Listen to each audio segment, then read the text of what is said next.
Hello, my friends all over the world. Before the show starts, I just wanted to update you because all the videos, of course, have been pre-recorded, and we don't have the actual status here. So some bands saying "see you in August" or "see you next year" or something like this. So the actual status is that we don't know yet.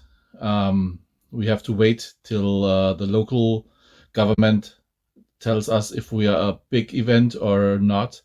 And so we just have to wait for that, and then we will update you, of course. But for now, please enjoy the show. We did a lot of things for you. Have fun. Hello, Keep It True fans all around the world. As you see, I'm standing here right in front of the Tauberfrankenhalle in Lauda-Königshofen, and unfortunately, nobody's here. That's because of coronavirus, and we are very sad and disappointed that we cannot host you today here at the festival. And we moved the festival back to August, and we hope we can do it there too. The decision will be done latest in June about that. And as you see, here's our famous backstage entrance. Even John Cyrus walked in there, or flew in there. We still don't know about that.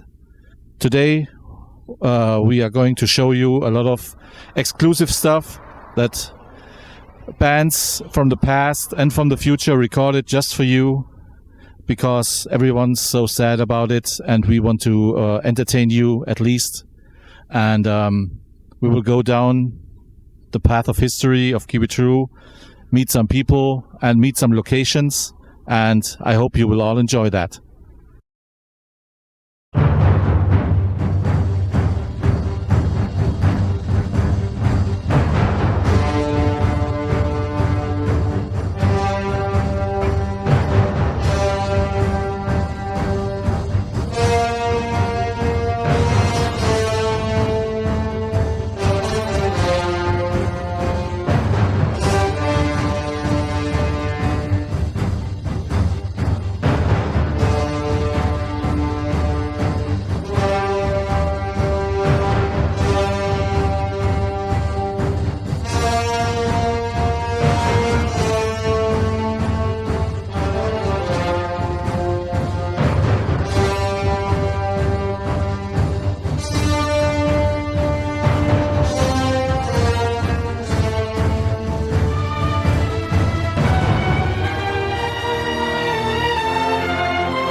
Hey, Keep It True, that master from Doomsort here.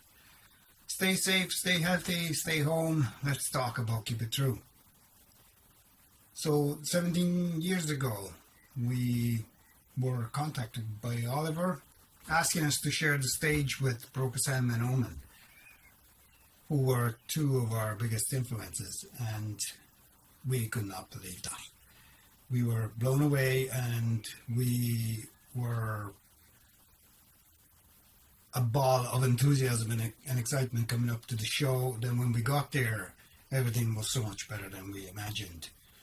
The atmosphere was incredible. The hall was just a perfect place, a perfect setting, and the crowd reaction during the show was amazing, something we were definitely not used to.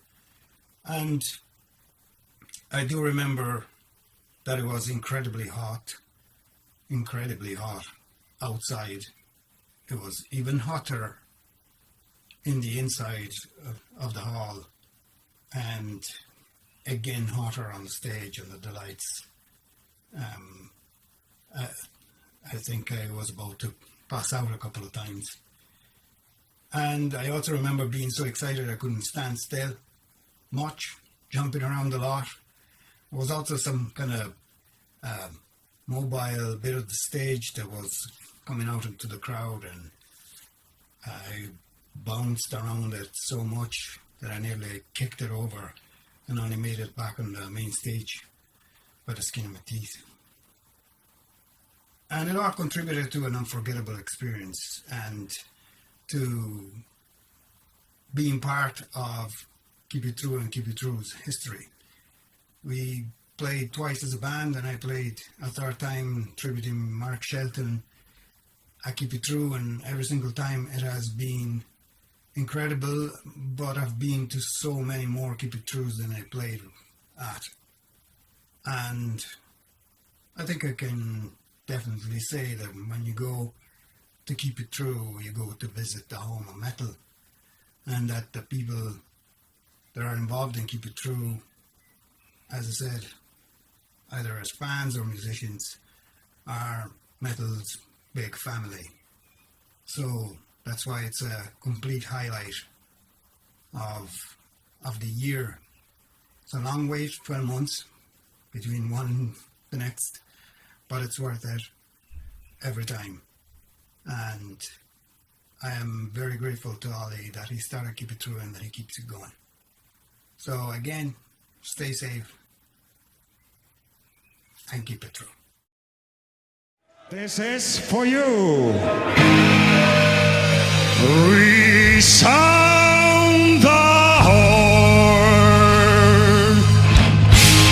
Resound the horn. Resound the horn.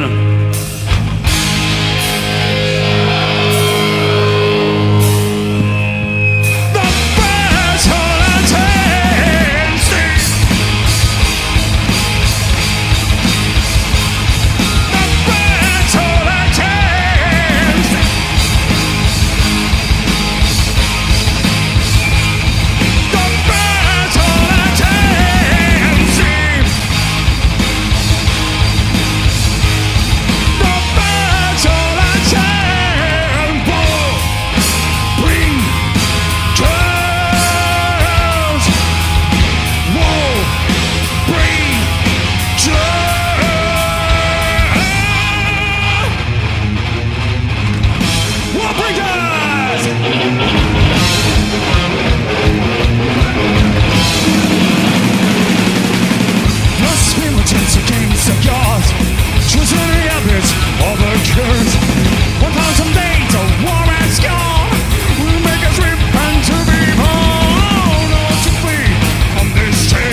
place to ride or play.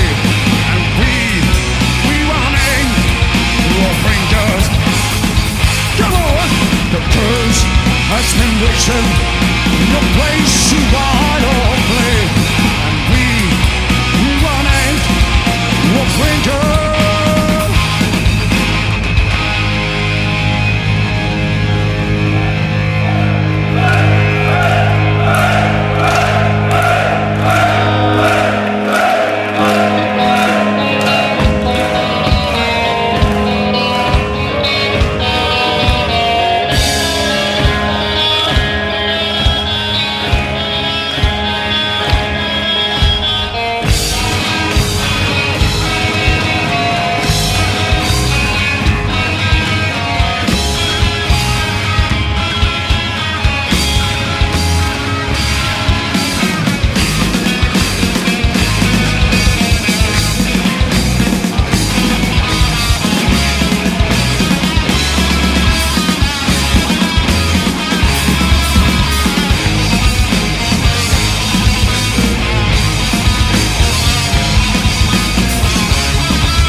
ridiculously easy question and answer. Your favorite moments from Keep It True. Anytime I've ever spent at Keep It True was one of my favorite moments. From the very first time I hit the stage there and interacted with this incredible group of people, brotherhood, that understood the music, that knew the songs probably better than the band, that were just real and not pretentious and not all of this shit that's irrelevant really to life in the long run. It was keep it true. Was pretty skeptical when I first arrived. Got in the middle of the country, something that looked like a basketball gymnasium, a high school gymnasium. Okay, not sure about this, but hit the stage. Pretty much spent the night floating 2 feet off the ground, except for the couple of amps I blew up. So, blew both amps they had up on stage, and ended up with some kid from one of the earlier bands loaning me his amps in. You may use my amp, but please do not touch the settings. I don't want you to blow it up. So I honored that. Got through the set. It was just crazy good. I mean, it's probably my better memories are from really bad shit that's potentially happened there. Hitting the stage, opening with the curse. Something happened to my guitar on the airplane. I hit the whammy bar, 100% out of tune, not recoverable. Just went over to the stage manager, Mirko, and I said, dude, I need a guitar. I don't have a backup with me. Standard tuning. Not very many people tune to standard tuning anymore. Kind of rare, but it sounds good for the Oma songs. Finally comes back with this beautiful USA Jackson, top of the line guitar. Beautiful. And, the kid has loaned it to me in pretty hard on equipment. By the end of the set, I'd lost the whammy bar. The volume knob had rolled across the stage, and when the lights came on, I saw the kid and his friend crawling around the stage trying to find his parts. But he still came up and thanked me for using his guitar after the show. And that's the kind of place it is. It's a camaraderie, it's a brotherhood, it's keep it true. It doesn't get any more real than that. I've never had a bad experience, even when it was a bad experience. It was, you always knew you were going to be taken care of. I made the mistake of leaving the venue one time we played there with another band, nameless, Hellstar, and come on to our place and party. I wasn't really paying attention. We're all talking. Their hotel was in the opposite direction of ours. Get to the room, there's about enough vodka in a bottle for me to make one drink, and they pass it around. Say, okay, everybody's cool. We're going to bed, and you can sleep on the floor. And I'm like, no way. I just fucking played Keep It True. I'm sure people are still up in the campgrounds.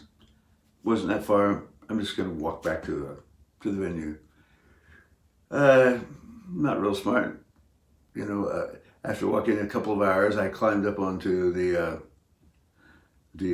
exit, the asphalt, and saw the sign to Bad Megenheim, 22 kilometers.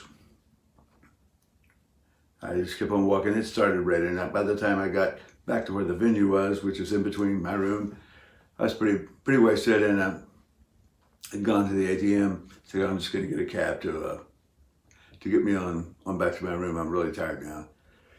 Well, for some reason my bank card wouldn't work. I couldn't get cash, and someone behind me said, "Hey, you know what? What are you doing?" I said, "I need a cab. I need to go to my room. I'm tired. I've been walking all night." And he goes, "Well, I'm not really a fan of you, but I will loan you the money for the cab, and you can pay me back tomorrow." And I said, "Hey, no problem." Cab shows up, beautiful Mercedes. I'm muddy from walking through the rain all night. Guy just was not going to let me into his cab until the gentleman told him, "Hey, it's Kenny from Owen." "Oh, get in," and we talked, and everything was totally cool. And I did track the guy down the second night of the venue and give him his $20 back that he owed me for the cab, even though he wasn't a fan, but because that's what someone who's true would do. And that's the way that whole show has always been ran. It's just all these incredible people, all this incredible feeling, and like I said, not the fanciest, but the most real, the most you could possibly feel like you're with family, with 2,500 family members that are not going to let you down, and you're not going to let them down, and you're all going to support each other. And it's been great. I hope to play it again. If I'd be very fortunate if I could play it a couple more times before I have to move on. I'm very happy that Steve Whittick, the original Omen drummer, got to play it. Because he was retiring from active touring, and it was really great to see him be able to play it. It was really great the last time to see what was my original bass player that I grew up with, who didn't quite make it to the final version of Omen because he stayed home to take care of his family, get to play it, and that was really good for my heart. Though he told me, I don't think I would want to be you because you can't go piss. Yeah, I know I get slapped on the back when I'm trying to piss. Shit's flying everywhere. Somebody wants to take a picture. I would never turn anybody down. Yeah, it took me 3 hours to get to the cafeteria because pictures, autographs, whatever. Hey, I'm flattered by that. That's crazy. I know. I'm just a guitar player. And the fact that people are just that cool is real. It's not like a lot of times that, my side job is being an electrician in a major outdoor concert event place in Dallas, Texas, and I'll be working on something, the spotlights or something upstairs, and I'll hear the music going on. I think, hey, these guys sounded better than I thought they would. Only to look over the rail and see that it's 20 tracks of Pro Tools, and the band's not even there for sound check, and this is the supporting tracks to the show, and that's cool. I mean, each to their own, and I know a lot of people want to hear exactly the record, but that's not my cup of tea, and I just go out and try to play the songs close to the vest, but I might put a shitload of guitars on the record, and usually I play live by the reaction from the crowd, the energy I get, how I play the song, and that's keep it true. That's real stuff. That's from the heart. I always try to play from the heart. These people are so from the heart that it usually puts tears in my eyes. At 2 or 3 times during the show, I'll have to turn my head and kind of compose myself because it's just such these incredible people. Oliver, the way he promotes the thing it's fantastic. It doesn't happen really. It's an incredible event, and if I get to play it again 1 or 2 more times, I will be very fortunate. I cherish every second I've been there, even when shit was going wrong, because I knew I'd be taken care of. I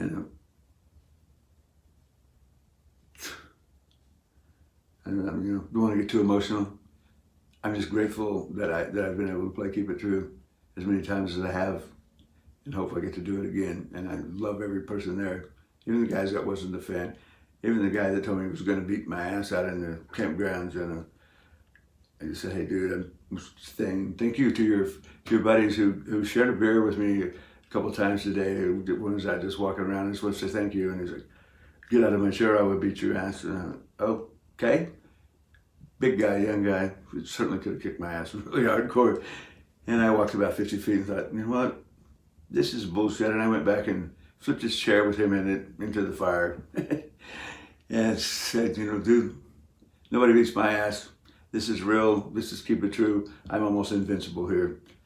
And while I was walking away and being called an asshole, I kind of smiled on my face. Hopefully the guy didn't remember it the next day when he sobered up. But that still wasn't a bad experience. I mean, I don't have a bad experience there. It's real stuff, real people, real family to me. So that's my thoughts on Keep It True. Thank you. I'll just go out with a little bit of guitar here right now because I'm way better at that than speaking.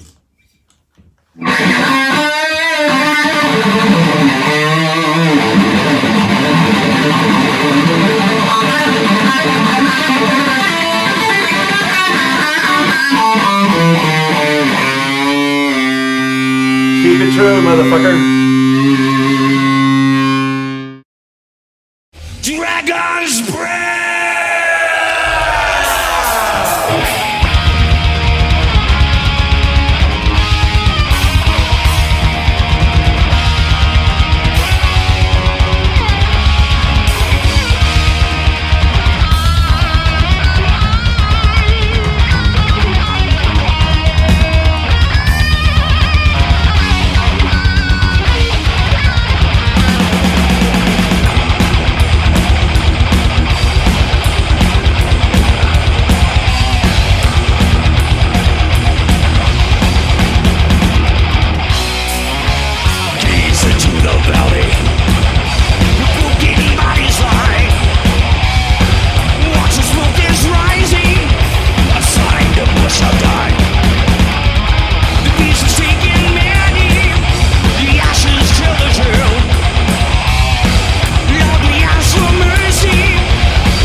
You just don't know how it makes us feel.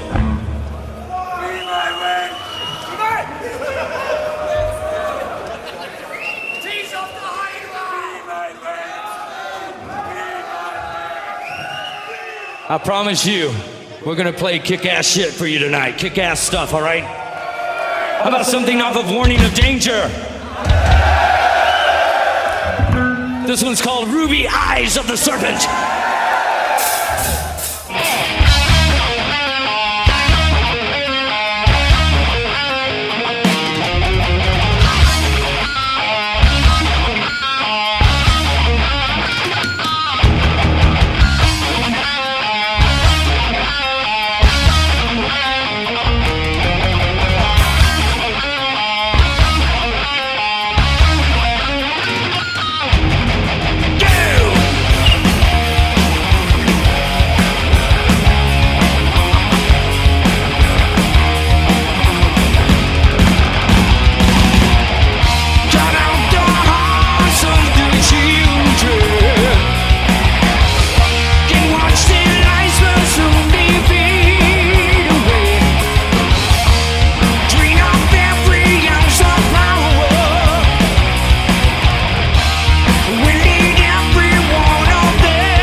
So here we are in Gerlachsheim at the Stadthalle, which was supposed to be the very first Kibitru location, but plans had to be changed because the city of Lauda-Königshofen told us it's not available at that date we planned in July in 2003. So they offered us the Tauber-Frankenhalle in Königshofen, which we moved there. And luckily it was like good karma for us, because since then we did not go away from there. And in this venue here, it would only be 1,000 people fitting here, which would be enough for the first Kibitru. But for the future, it wouldn't have been a good solution. Not many parking slots here and stuff. So it was good karma from the beginning on. And but we wanted to show you the supposed location for the first Kibitru. I think it's very interesting. All right, here I am by request, Mr. Oliver. For those who don't know me, I'm Brian Hellroady Patrick. I was the lead singer for 18 years for Manila Road, and was a roadie with the guys since 1981. Oliver got a hold of me and wanted to speak a little bit about my experiences at the Keep It True Festival. What can I say? The first one was in 2004. We were, young still, getting out on touring, and it was really nice.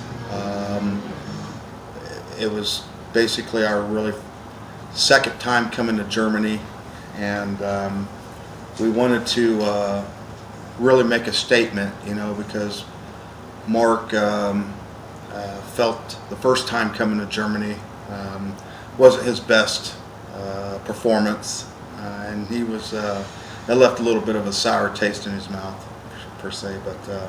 But the first Keep It True, we showed up with me and Mark and my brother Harvey and Corey Christner, and Oliver picked us up in this very small Peugeot, I believe, and we kind of looked at him and it's like, is this what we got? And he goes, yeah. And we looked at all of our luggage, and of course, being young, tour and stuff, we brought everything with us, and so we piled everything in the car, and we ended up having to put the guitars on the top of the laps of Mark and Corey and Harvey in the back, and I was stuffed up in the seat.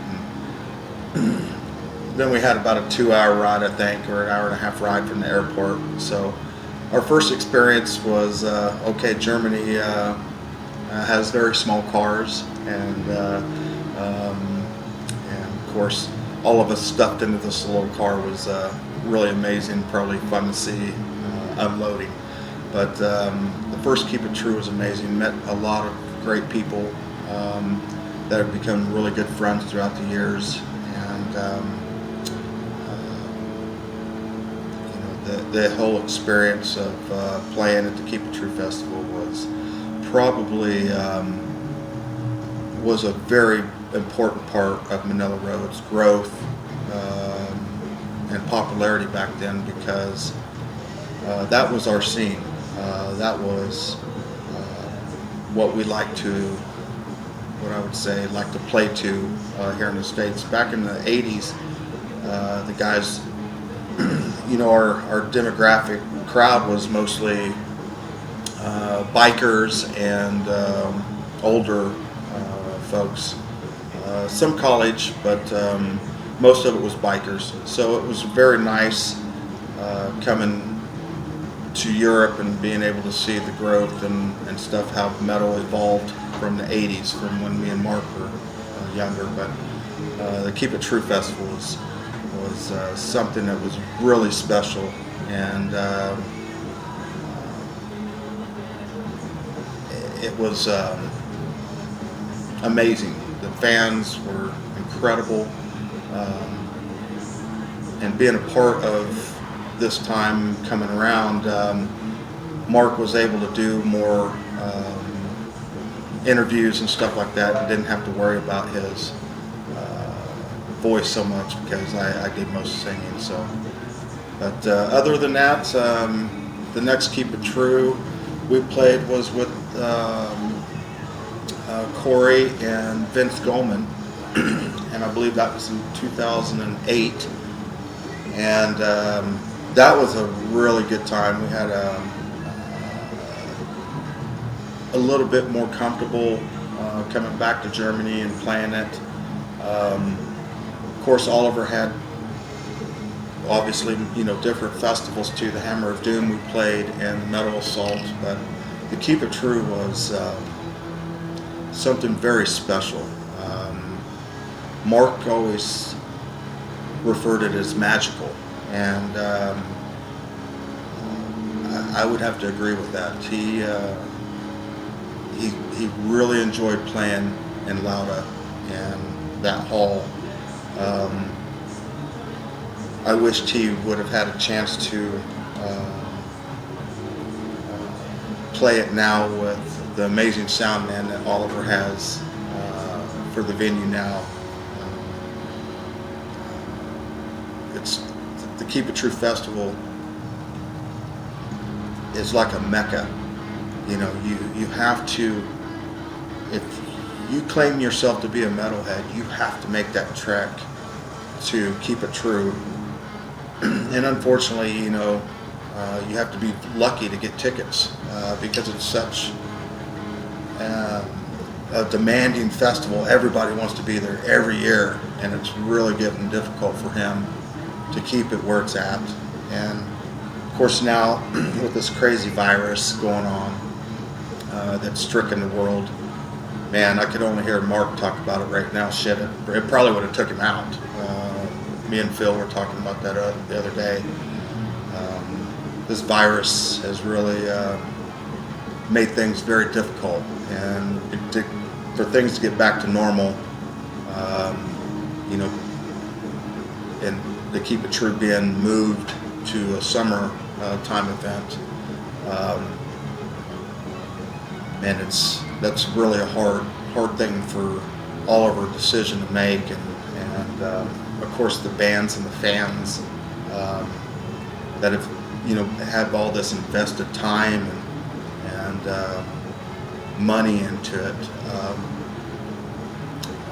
It's very overwhelming, but humbling and heartwarming to see the outpour of the metal community still wanting to support everyone the way they are. You know, these times are going to be very different coming up. You know, who knows if, you know, this is in April when I shot this video, so let's see in August what happens. I know it's going to be very difficult for people to get together and try to stay as healthy as possible.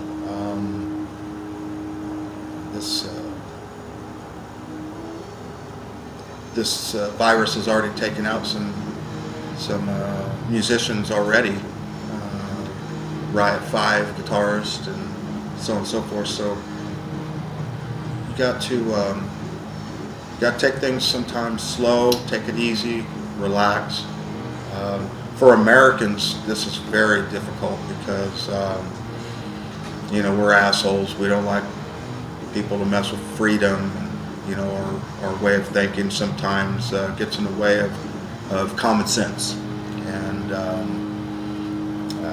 which nowadays you really have to have a lot of common sense to understand the sign of the times and what you have to do to stay healthy and stay healthy, not just for yourself but for your family and loved ones too. So, but sitting here just drinking some beers, and there's my brother Phil. Thanks for my friend. Appreciate you. And Keep It True Festival continuing on. We played a special show with Randy Fox, and of course we did a special show at the Metal Assault with Rick Fisher. But to do a Keep It True show with Randy was very nice, and long overdue for sure. I think probably the one that I'm really most proud of was the tribute that we did to Mark, and for me to ask, you know, Marta and the guys to join me on stage to do such a feat was, I don't know, sort of selfish in a way, because I knew I had nothing to worry about as far as the performance and the ability to play the songs.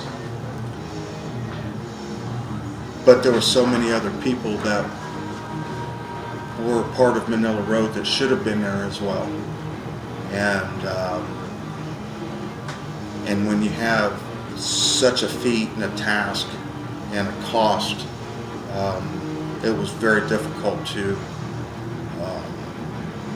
make the lineup that I did. But each one came, and unfortunately for Leif and Candlemoss, they were unable to play that festival due to flight restrictions or something. I don't remember quite what was happening, but for him to be able to play that show with us, and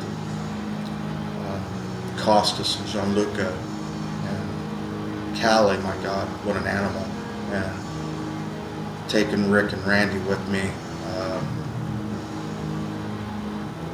it was something that I'll forever cherish. So being drum techs for both of them throughout the years, and being able to share one last hurrah for our brother Mark together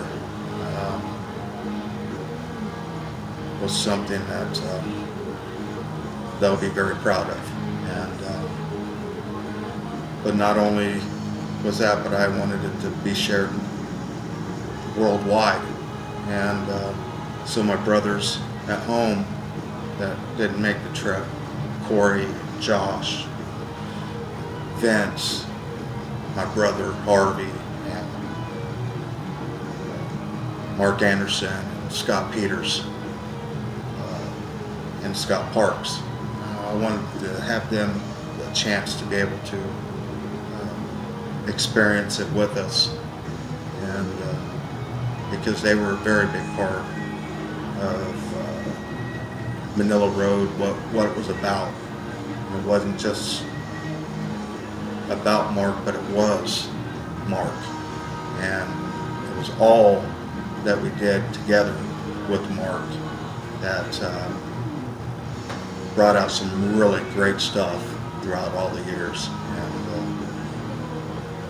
and really the one person that seen that was Oliver, and that's why he believed in us, and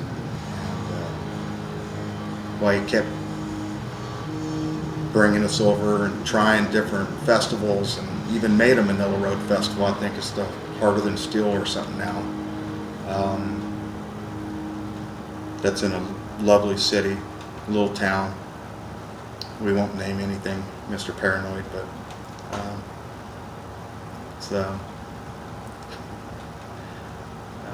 so many great memories. The Keep It True has done throughout the years for us, and I will cherish forever. Cheers, Prost, thank you.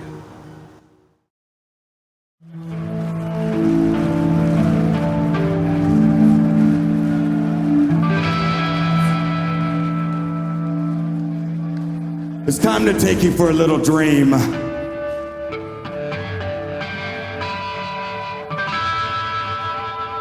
Of Ashkatan.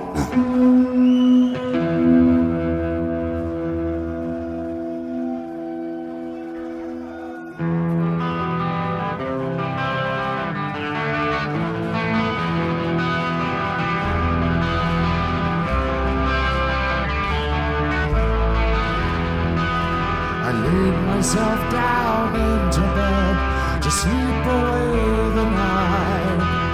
A vision formed inside my head, a sun with no sunlight. Death would grip humanity, a new solar ice age. An earth that no science could save.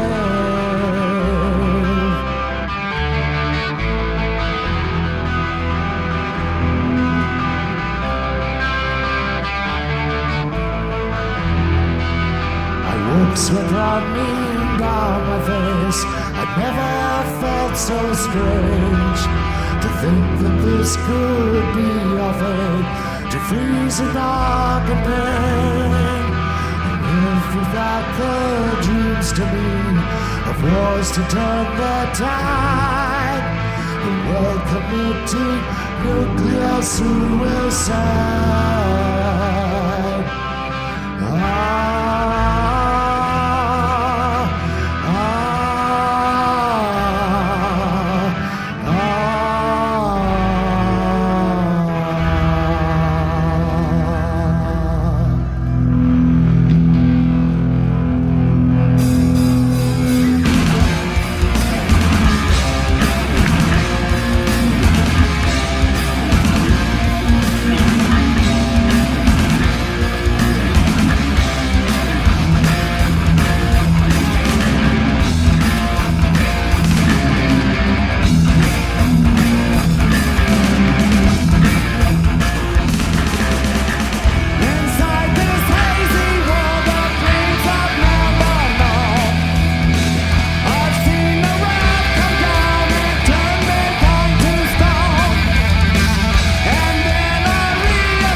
sentence you to die.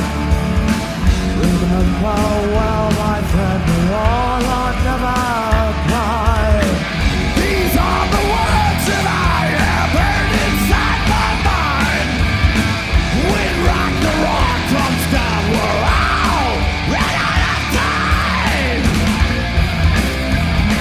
We're all on time. Ran out of time.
Germany!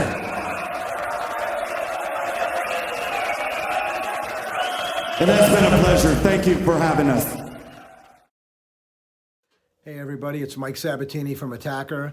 I hope I find you all doing well and staying safe and wherever you are in the world with this crazy situation we're dealing with. Luckily, I'm here on a lighter note, and that would be to talk about the Keep It True Festival and what it means to myself and the band. We originally came over to the second edition in 2004, and not knowing what to expect, whether people would really remember us or anything like that. Turned out to be the complete opposite. We had a great time. We felt we put on a great show, great response, and the most important thing to me is the people we met. We met some great people who remain friends to this day, and that to me is the most important thing about having come over there. Yes, we're there for music and all the different bands and our love of metal, but the people were to me the highlight, meeting all these people and making such great friends. We were also fortunate to come back in 2008 for the 10th edition, and it was the same thing. We had done the whole Battle at Helm's Deep album, and that went over fantastically. We had a great time. We got to bring some family members with us, and and just continue the tradition of coming over and visiting. And there's not much I can say other than it's a fantastic festival. It will happen again. Right now, obviously, it's put off because of the virus that's going around. But when it does happen, be there and enjoy it the way we did. It's a great experience that we'll never forget. And I look forward to maybe attending again as a fan, in the future, to see some of the great bands that play there. And other than that, be safe, be well, and stay metal, because that's what we are. Rock on.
Kit fans and friends, this is Brian Thomas from Detroit's heavy metal horror show, Halloween.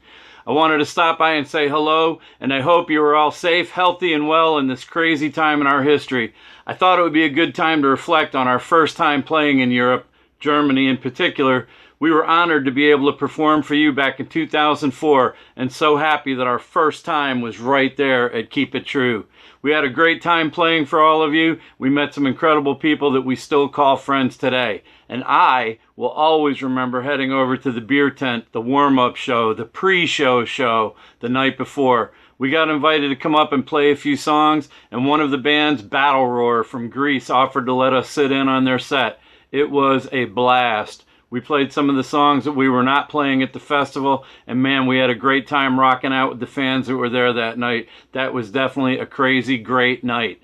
The heavy metal community is such a loyal and amazing family, and we are very happy to be part of it. And right now, I am very, very happy to announce that we will be coming back to play Keep It True again next year, 2021. As long as this global nightmare has ended and doesn't rear its ugly head again. So mark your calendars for KIT 2021 and the return of Halloween, the heavy metal horror show. We can't wait to bring our metal massacre back to Germany. And this time, we will be playing all of Don't Meddle with Evil in its entirety, along with a handful of fan favorites. So if there's any songs that you would like us to play, hit us up on Facebook and we will try to include a few of your suggestions. But for now, cheers! See you next year. Deutschland, what a nice place!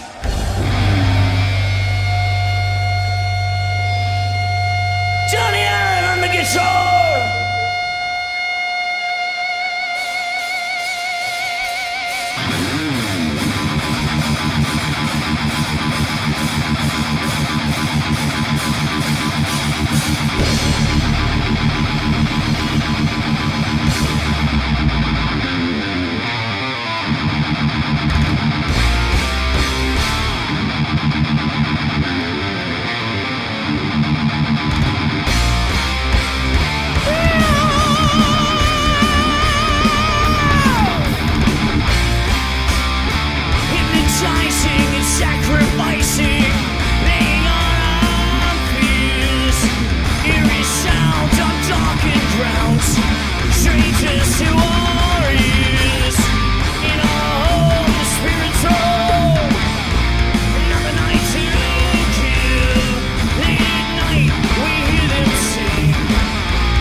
Okay, so here we are on our famous campground.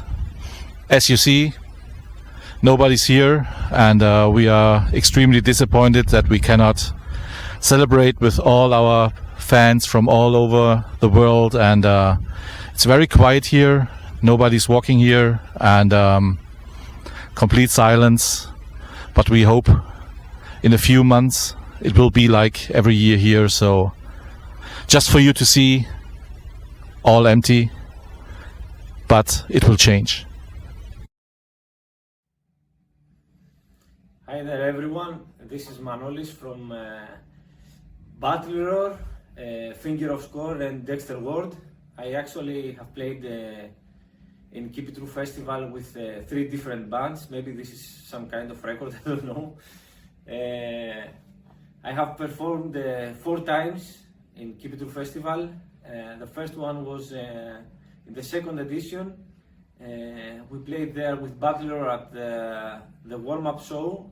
Actually, it was a cold show because it was terribly cold that night. We had a nightmare to warm up before the show, but it was one of the best nights of my life.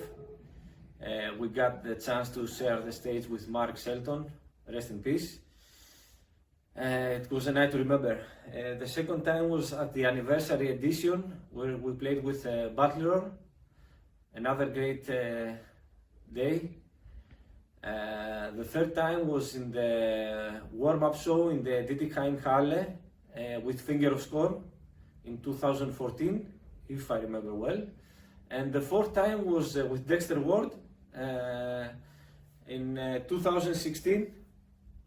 We played there on the release date of our second album, and it was one more day to remember.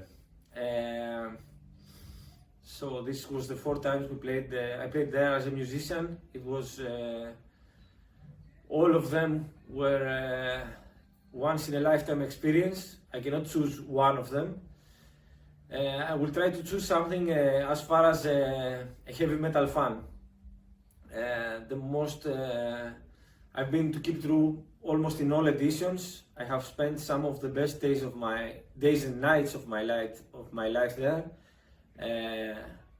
So if I had to choose some highlights, which is really difficult, but I have to do it, it would be the time when I met the Sirith Angle guys,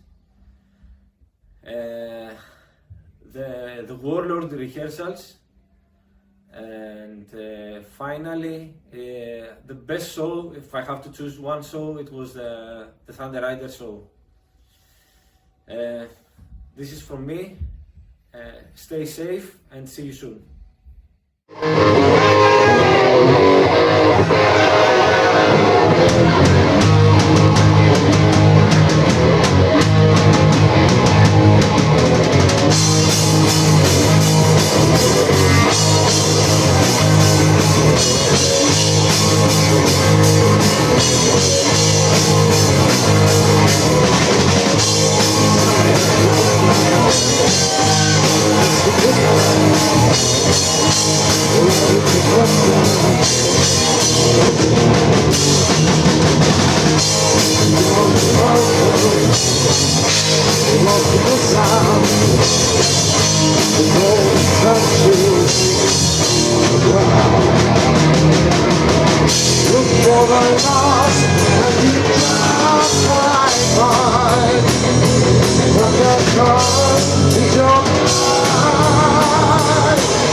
Cross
Hello, everyone. It is James Rivera, aka Vampiro, aka Bill Lionel.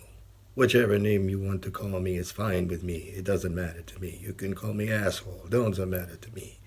Anyways, my good friend Oliver Weisenheimer asked me to do a short clip about my feelings, my thoughts, some memorable things about Keep It True.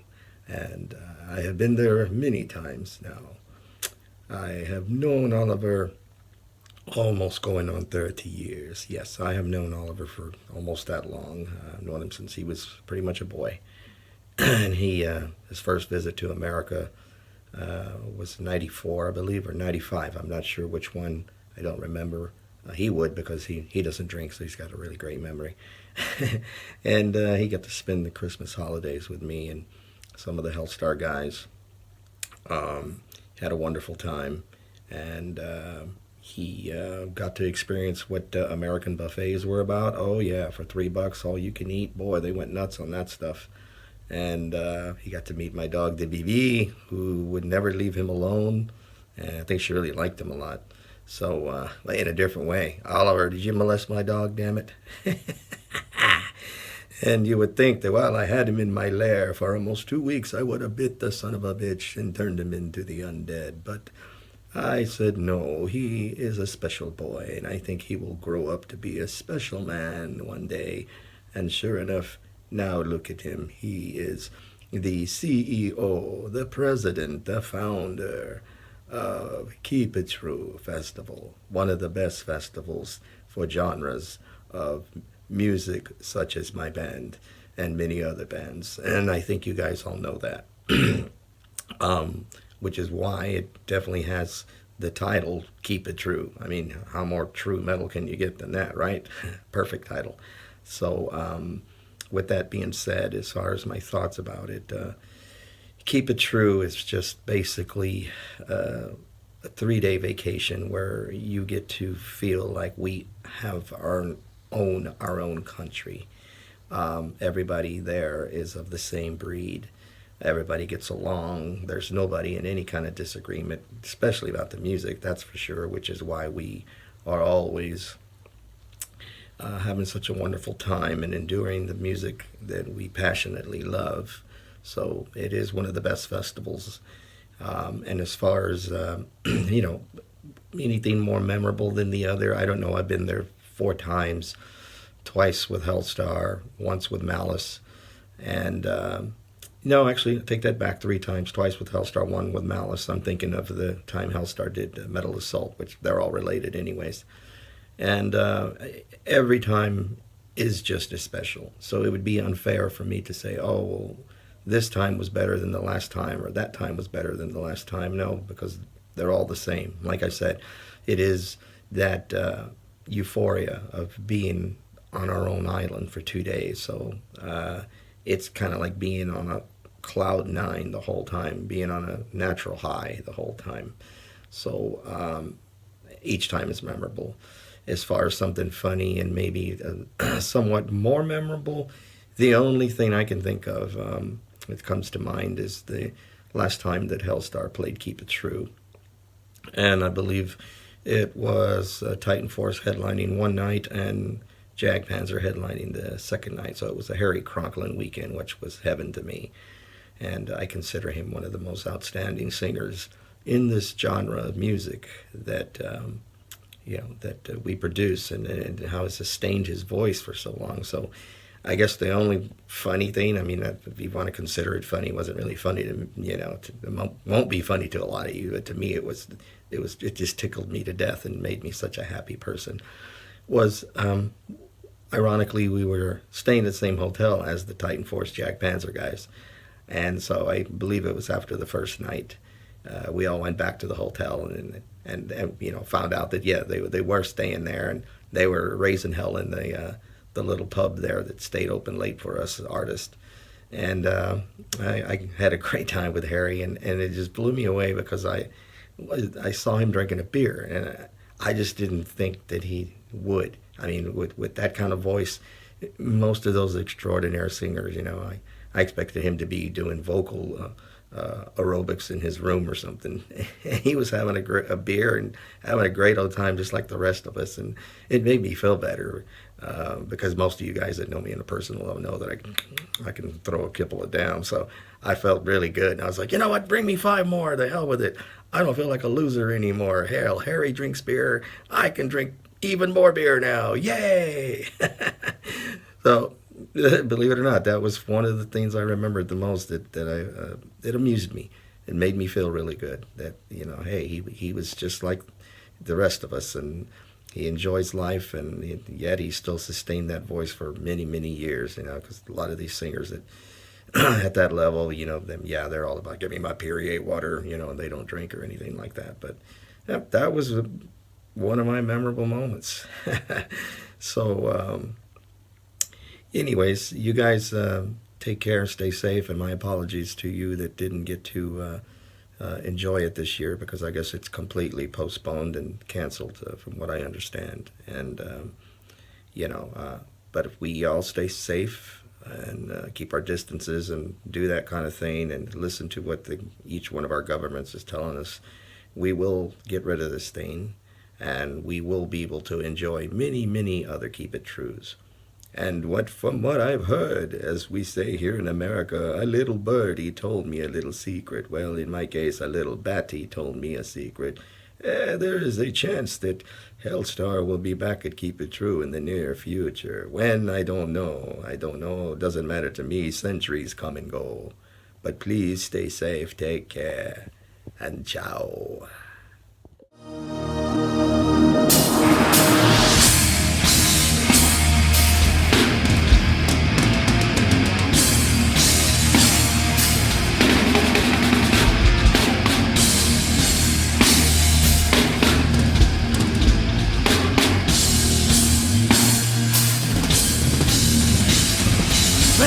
Horizons are wide and vast, the winds of war blow through. Minutes of life so quickly flash, nothing's left to be told. From the sky, a star will fall, the seas will turn to dust. No king or ruler shall stand tall. Now, who will you trust? Let's make some fucking noise.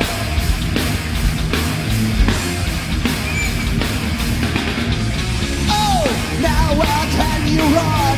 What more can you do? The shadows of death are closing in on you. The end is now just begun. Look for the rising sun in the Holy One.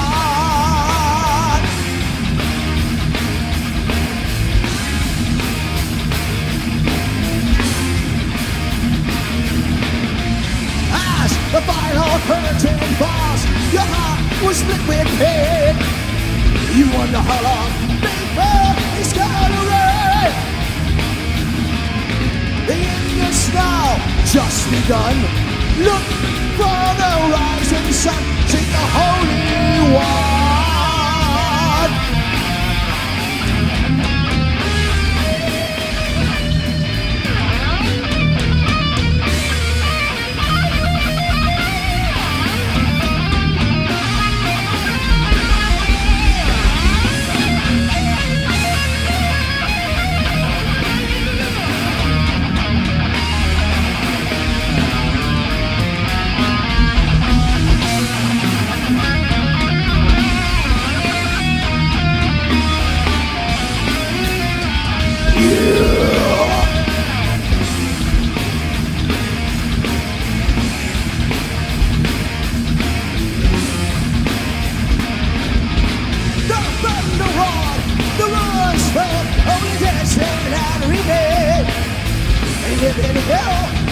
much fast for.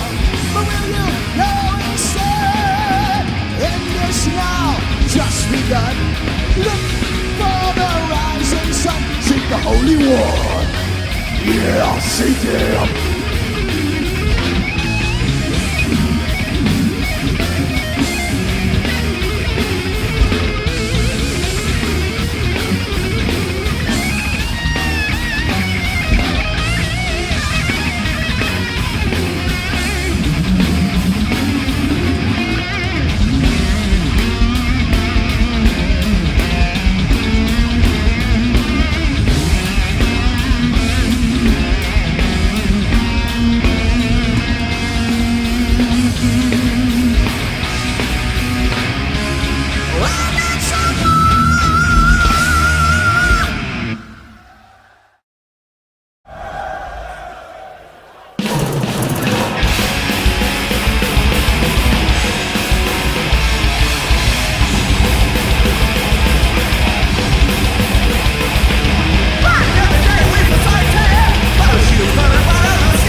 So, hello again. We are now in Dittigheim in the legendary Turnhalle, where all the warm-up shows, warm-up parties, and several other shows were happening over the last now 15 years. And here is my good friend Thorsten. He's the boss here. He's organizing everything. He's an essential part of Keep It True. And without him, we could not do it. So we got him here, and he can tell you a lot of things about the history of Keep It True too. And we collected lots of material here we can talk about, and it's very unique stuff. And yeah, let's start going down history line now. And I give you now Thorsten, and he can tell you how it started all for him. Okay, thank you, Olli, for your trust in me. We said how we can do it. We must improve a little. We have lots of material here, and we grab some things, and then we tell you some stories. And you, for you, we make this because you can see how the persons will handle it or which persons are behind. For me, for example, in TV Dittigheim, we are a sports club. We are all volunteers. We do these things since 15 years, not for financial interest. Only we are heavy fans. We have a lot of brothers and sisters in the sports club, and the income we have from the Keep It True, we put to 100% in our sports club, in the youth, in handball, and things we must buy or something. We as persons do not own anything, no money, and we have no interest in this. And we had a life before Keep It True. I'm an old guy. My roots are from the music are back in the middle and late 70s, beginning the 80s. My first heavy concert, and this is a special thing, was in Königshofen. It was from Thin Lizzy, the Chinatown tour. And we have a lot of stuff with us. These are my roots. I bought it 1982. Sounds, Rockpalast, with Phil Lynott in it. And on the first side, another hero, Rory Gallagher, and these are my roots. This is rock music. And then we went to a lot of concerts, festival, who made this what we are. My first big festival was in 1983 in Nürnberg, Zeppelinfeld, the first Monsters of Rock. This is the ticket, and this is from the Rock Hard magazine. They laid it, a new issue. I bought it in 1983 at Nuremberg. I can remember this was, for us, it was awesome. Bands like Twisted Fucking Sister was opening, Whitesnake was headlining, Motorhead was there, Thin Lizzy with Phil Lynott again in 1983. And these are the roots. And in the 80s, I was on every concert, festival, hard rock, heavy metal. Yes. Then in the 90s, when much people say metal was dead,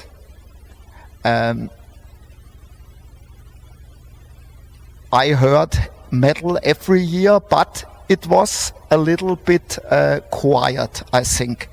They came many new bands playing at KIT years later, and then let's begin with Didikheim in 2002.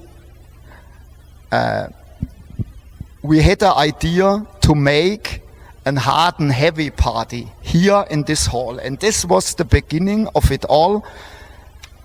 This was the flyer. I was the DJ.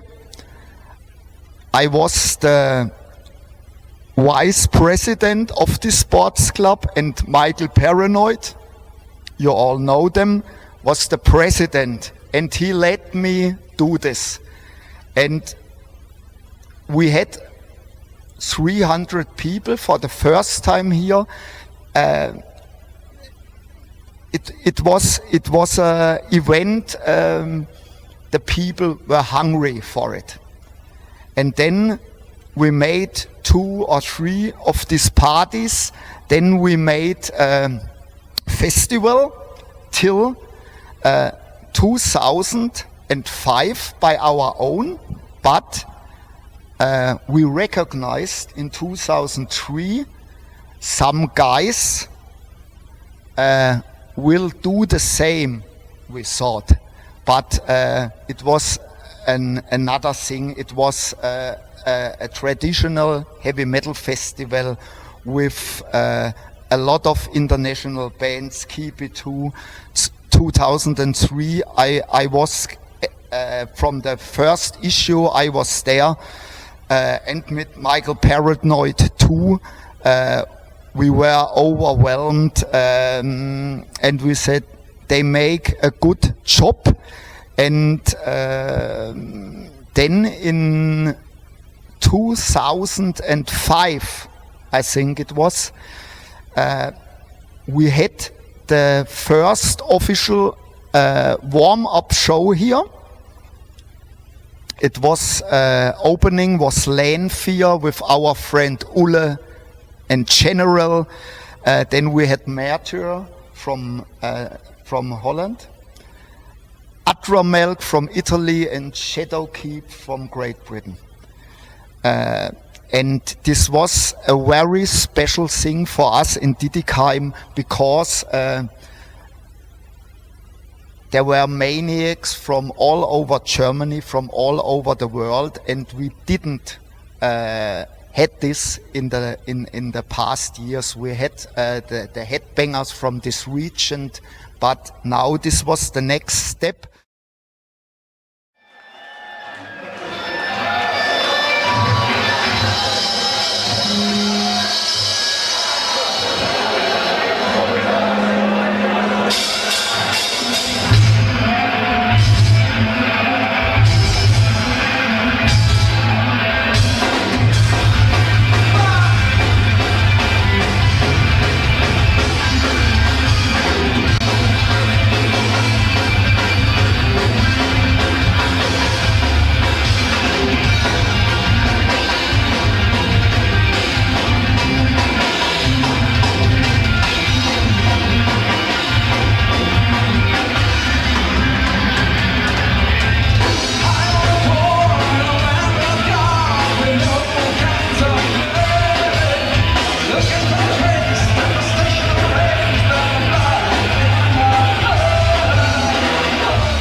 Hello, this is John Gallagher from Raven, telling you all about the wonderful Keep It True Festival, which is an institution, and since I belong in an institution, I'm well qualified to tell you about it.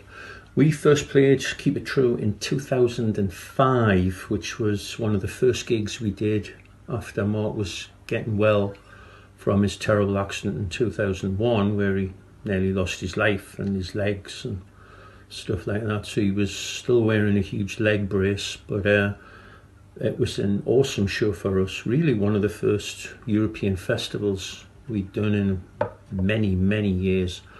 And trying to think who was on with us. Jack Panzer was on before us. I think Virgin Steel were on, and the crowd was awesome. It's real die-hard, you know, the hardest of the hard, as it were. Excellent audience.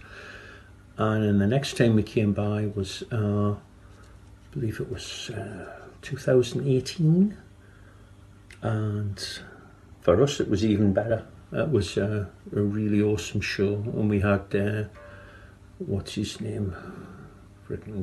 Oh, my brain, what can I tell you? Grim Reaper, Steve Grimmett. Steve came up, helped him up on stage there, and we did Born to Be Wild at the end, which was excellent. It was a lot of fun. So, you know, Oliver's the man. He runs a tight ship, gets the trains in there on time. Everyone gets a fair shake, and it's just it's one of our favourites to do. It's just, you know, the best people are there. Everyone has a great time. So hopefully when all this virus nonsense is over, we'll go back to some semblance of normality, and Keep It True will reign once again. See you soon. We have a new album coming out. All that good stuff will be coming later on. But stay safe and keep metal. Love you guys. You guys have supported us for 25 fucking years. We fucking love you. Thank you so much. Thank you. From here, alright? My Liebchen, I love you, you're fucking great! I don't need your money!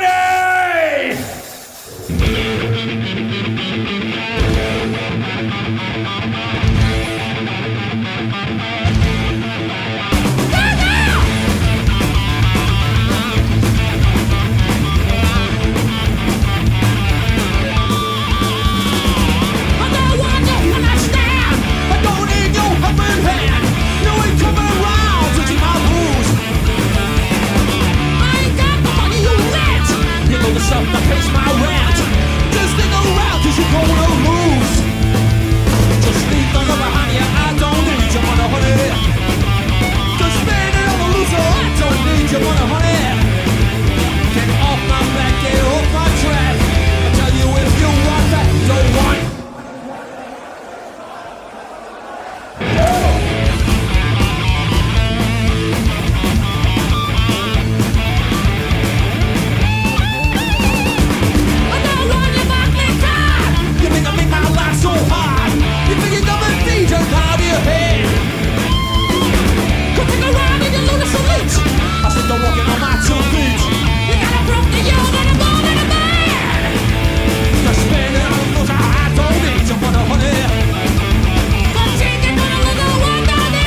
I'm a loser, I don't need your money, honey.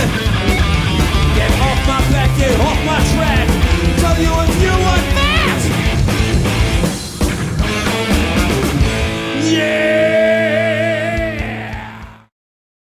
Hi guys, I've been asked to give you some feedback on Keep It True. Keep It True was the reason that Grim Reaper, or Steve Grimmett's Grim Reaper, is still going, because at that particular time I was ready to give the industry up, basically because I didn't think anybody cared. So we came and did that, I think it was 2001, I think, and you know, I'd been watching bands and stuff, and the place wasn't really very full, and then we were getting ready to go on, and I thought I'm going to have a quick look through the curtains to see what's going on, and I couldn't believe my eyes. The place was absolutely packed, and it was a fantastic show, and it gave me the inspiration to, with the band, to get another album done. So that's what we did, and you know, we're still going strong because of Keep It True. It's a fantastic party atmosphere, one of the best shows I've done, festivals in Europe, and long may it rain. I know it's been postponed in April, but it, believe you me, will be carrying on. Ollie does a fantastic job. I know he's got a big team behind him, but you know, he heads up that team, and you know, my hat off to him. Fantastic job, guys, and well done, Ollie. Keep it true. Unfortunately, this is the last song. So, we hope that you're going to the same place we're going to. If you are, we will see you in hell.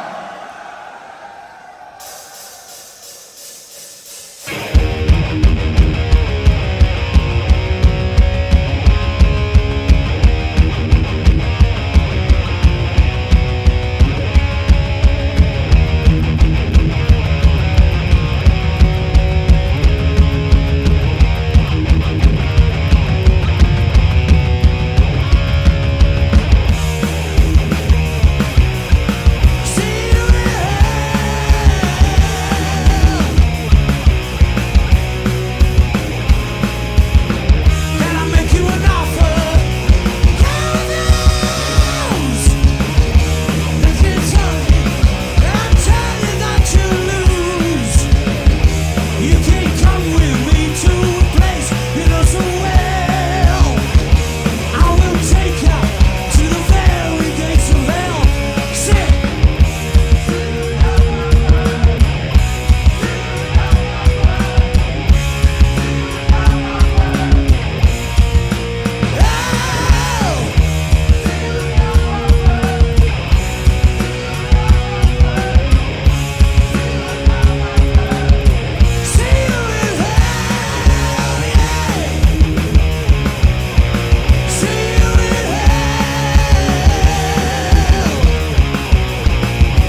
before I tell you more, I give it to Olli.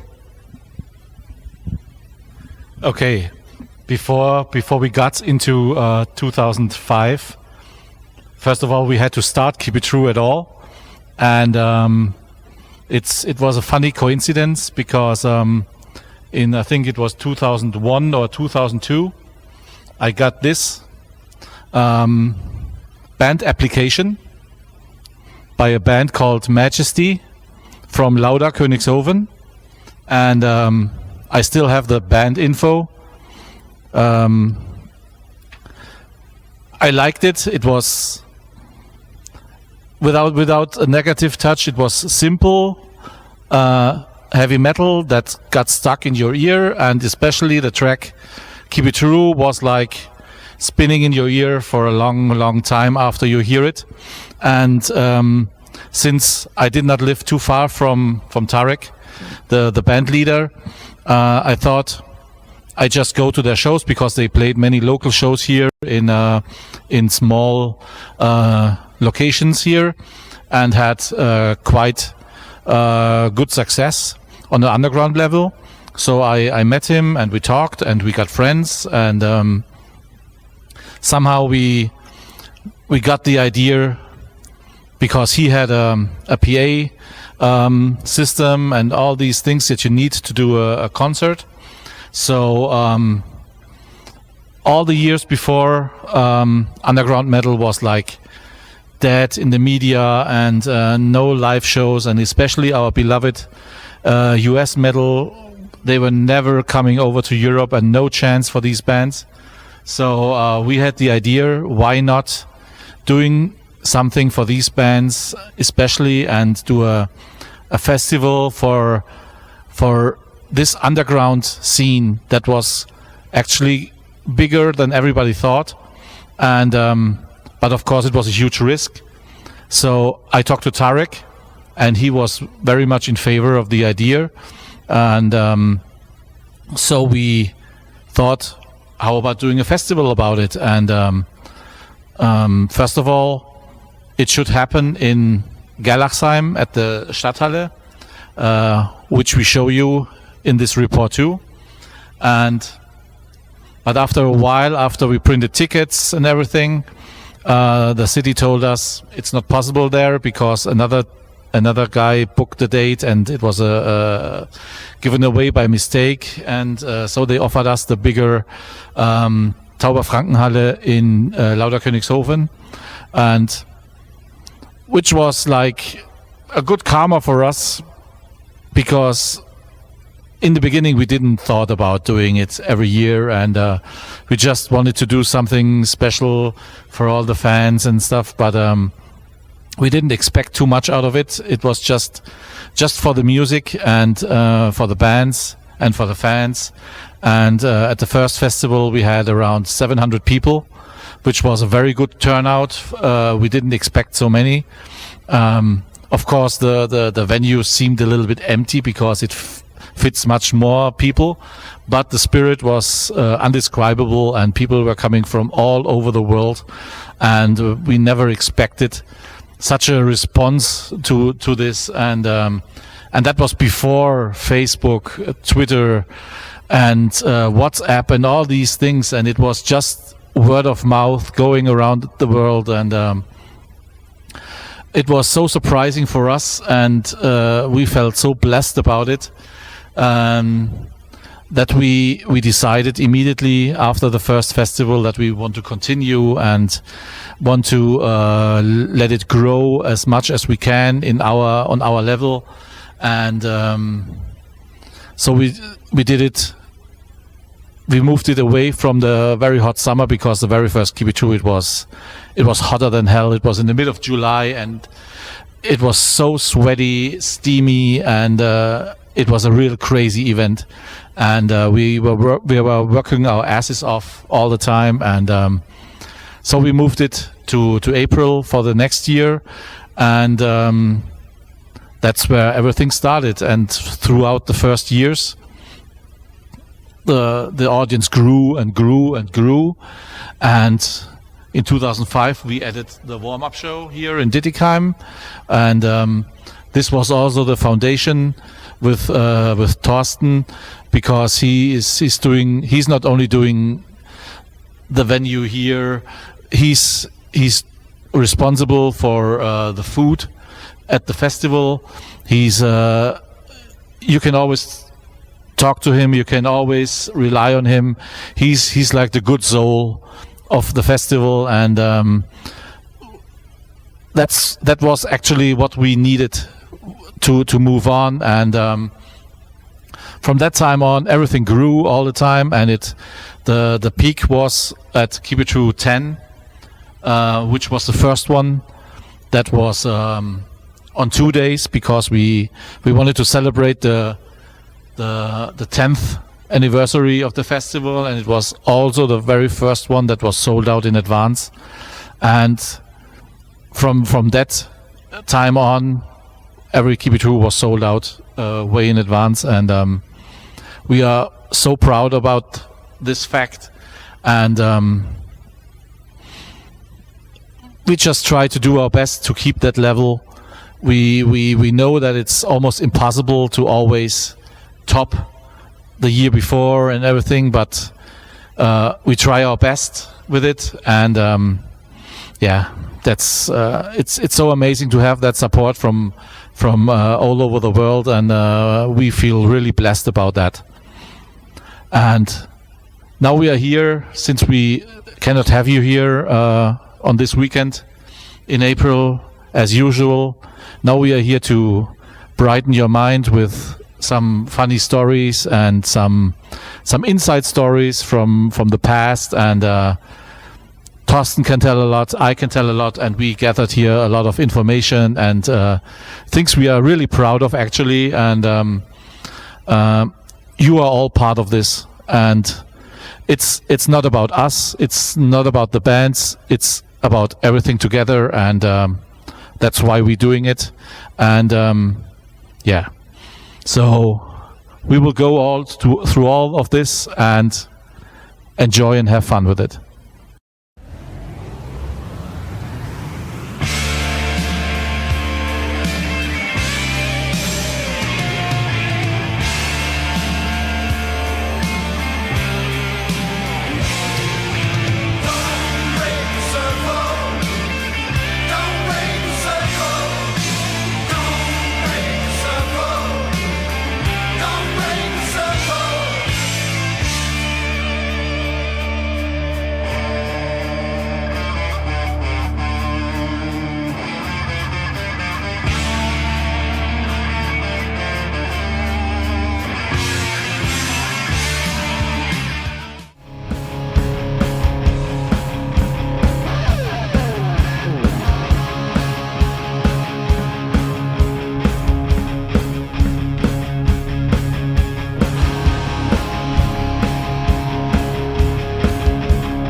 pounding metal.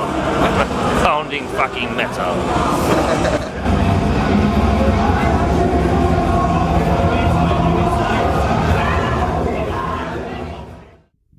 So we have here the ticket for the very first Keep It True show.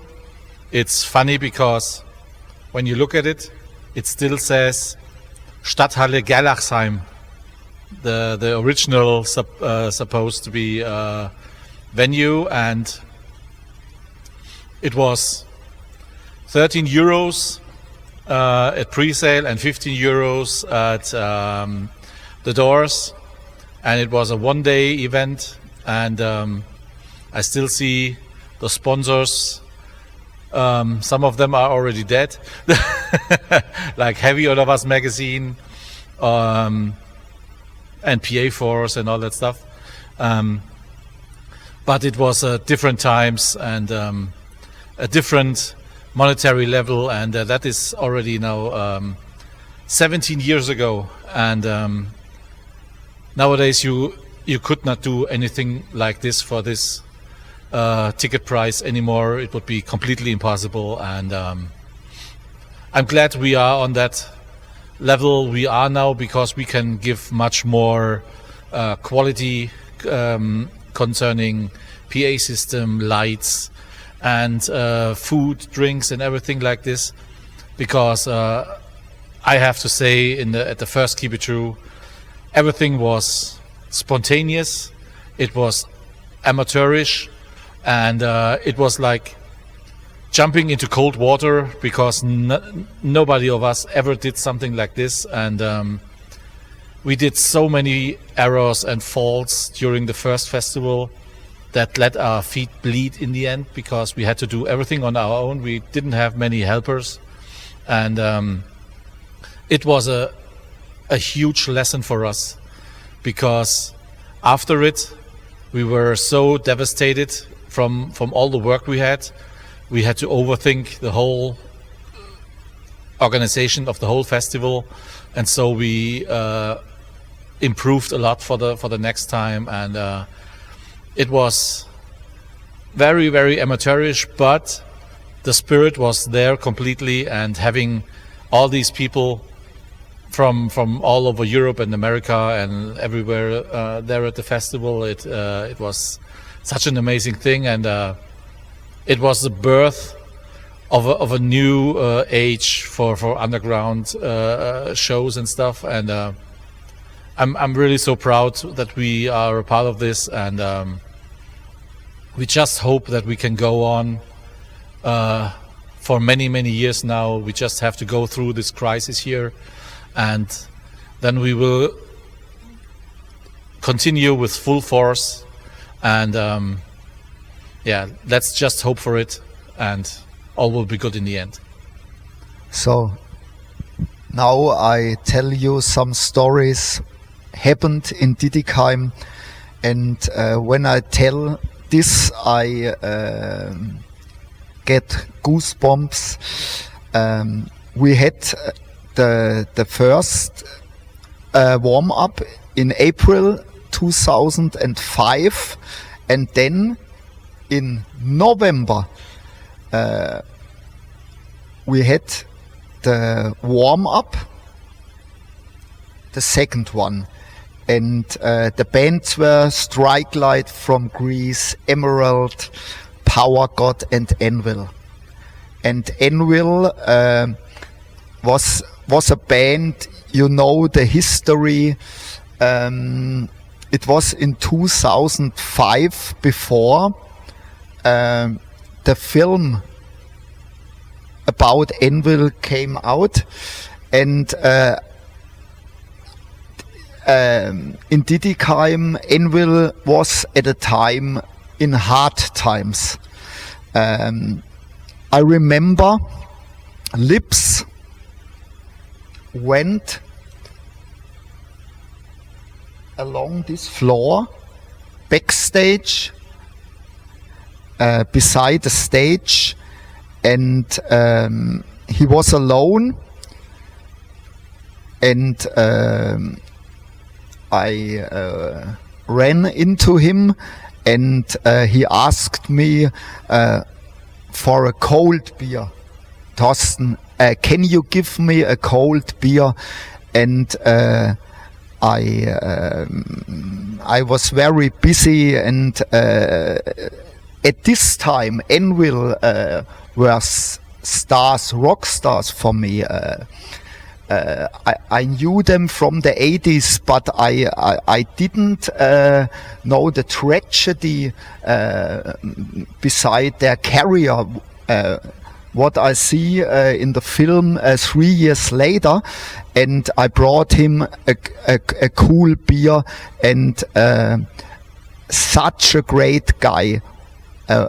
10 times he said, thank you very much, and for you handling us and the whole crew. And when I tell you this, I get goosebumps again. And then I bought the DVD, the film, the story of Anvil, die Geschichte einer Freundschaft. When I saw this, I remembered we had this group here 3 years before, and now they can get a little bit success what they deserve, and this is a very, very great thing. But I won't tell you funny stories also. Yes. It's really funny because when Anvil played here at the warm-up show in November 2005, was it right? And it was actually when they shot that movie, because they were traveling with a camper and driving all around Europe. And when you watch the movie, you see Lips freaking out at this guy in I think it was in Bulgaria or Hungary or somewhere, where he was almost killing him because he got ripped off. And actually that was 2 days before they played here in Dittichheim, and they had so bad experiences, and all these things in that movie, they happened only days before they were coming here, and they were very emotional about everything. And the day before they came here, the filming crew, they were sent home because they couldn't afford it anymore. And so maybe if we had more luck, we would have been in that movie too, because it was only 2 days later. But Lips was very, very emotional about it, and he was even a little bit crying backstage about it. And they were really torn because they had such a bad relation with their manager, tour manager, and all that stuff during the time. And it's crazy, but they played a real amazing show here, like they did always, and it's funny that it was just a few days before they came here, and but I can only say that Lips is a very nice, down-to-earth guy, and I know him since 1993. When they did the Power Metal Gods tour. That was the first time I met him, and we got friends there. And yeah, it was somehow meant to be that they play here during that tour, because it was like fitting, I would say. And at least they had a good ending to a horrible tour they had, and they were really happy. And they met their friends in Raven, and because they played at the full festival the day after.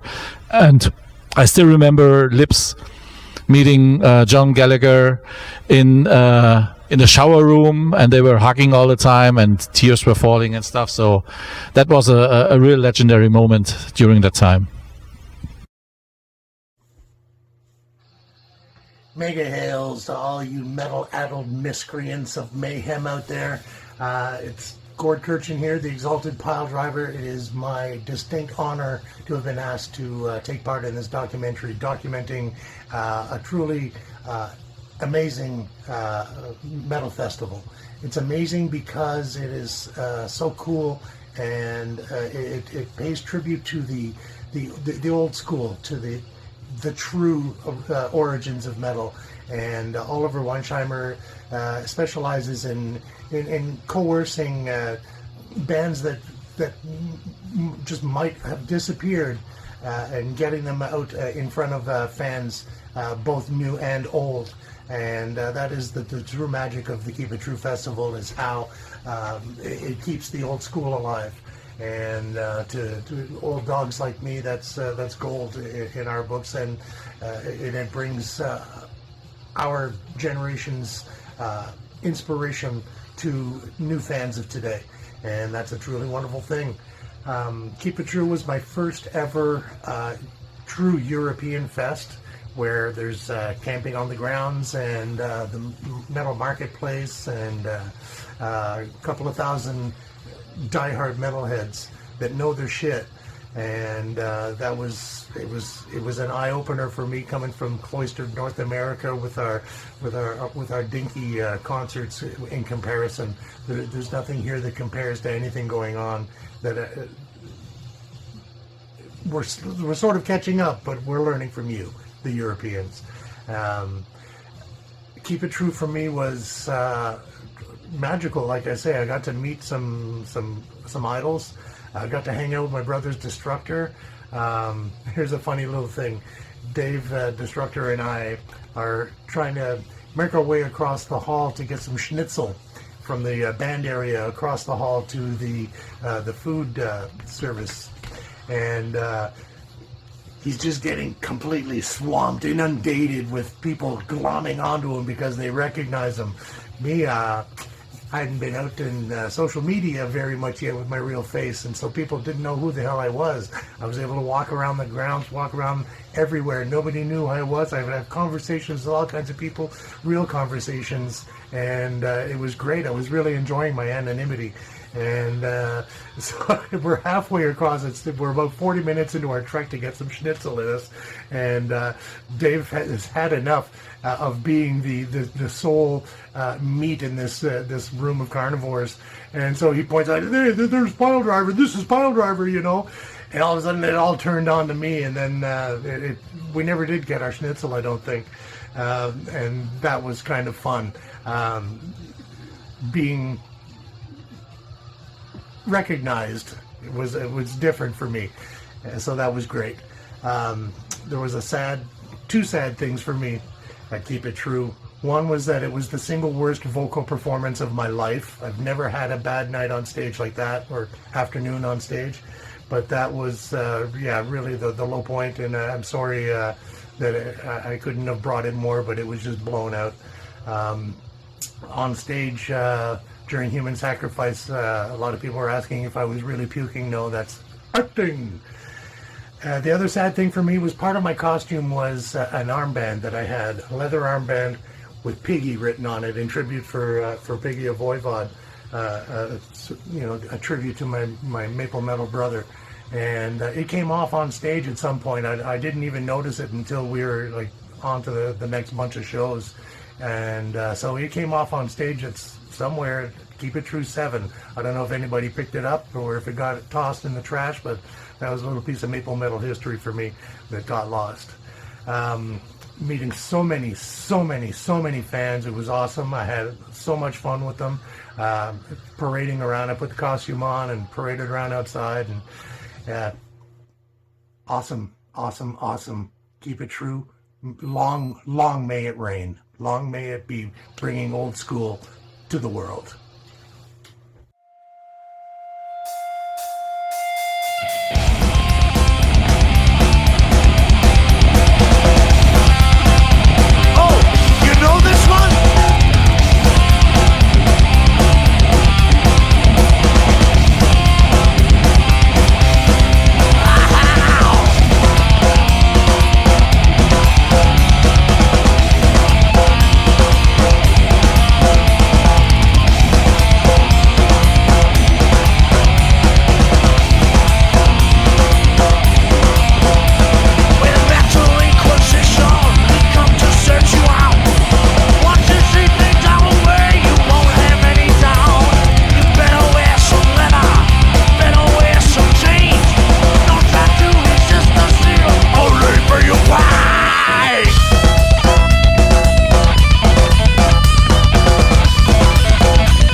guillotine.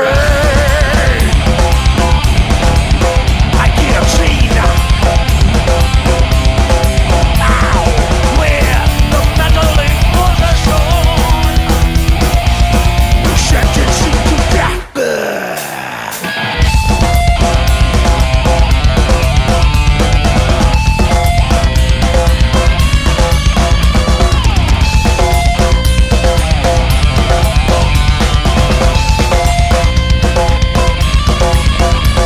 We'll take you to our leaders. We'll take you to our court. Arrest you in the name of and lay a deadly sport. And if we find you guilty, your punishment is death. Better look the other way. Hold your breath.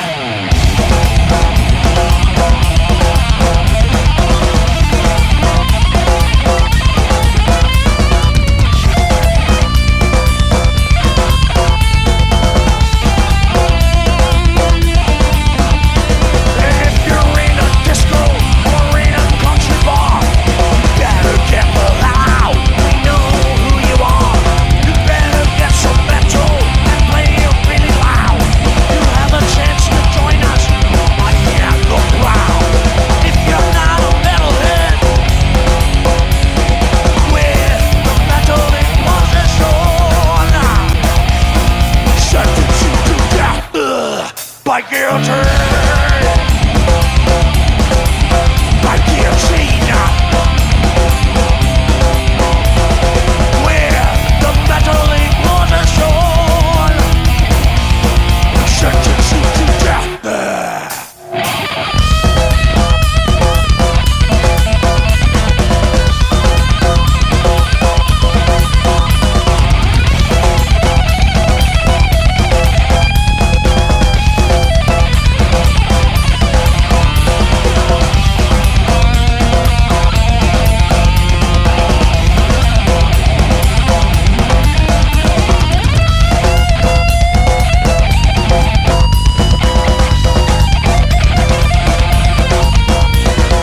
If we find you drunken, you know the penalty.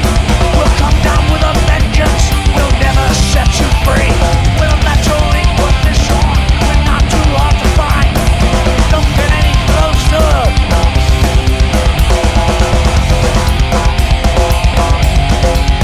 Yeah, with the metal inquisition,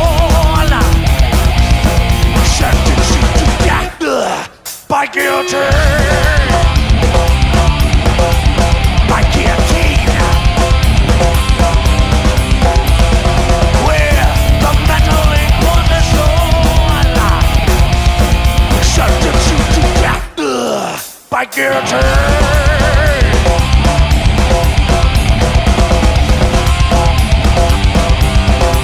Now, with the metal inquisition,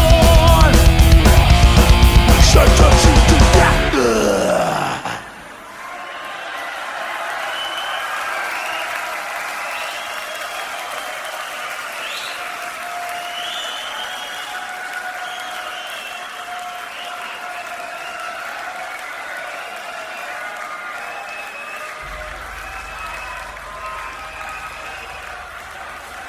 Sorry, they say we can't, but we will be back here next year. You guys are fucking awesome. Deutschland über alles!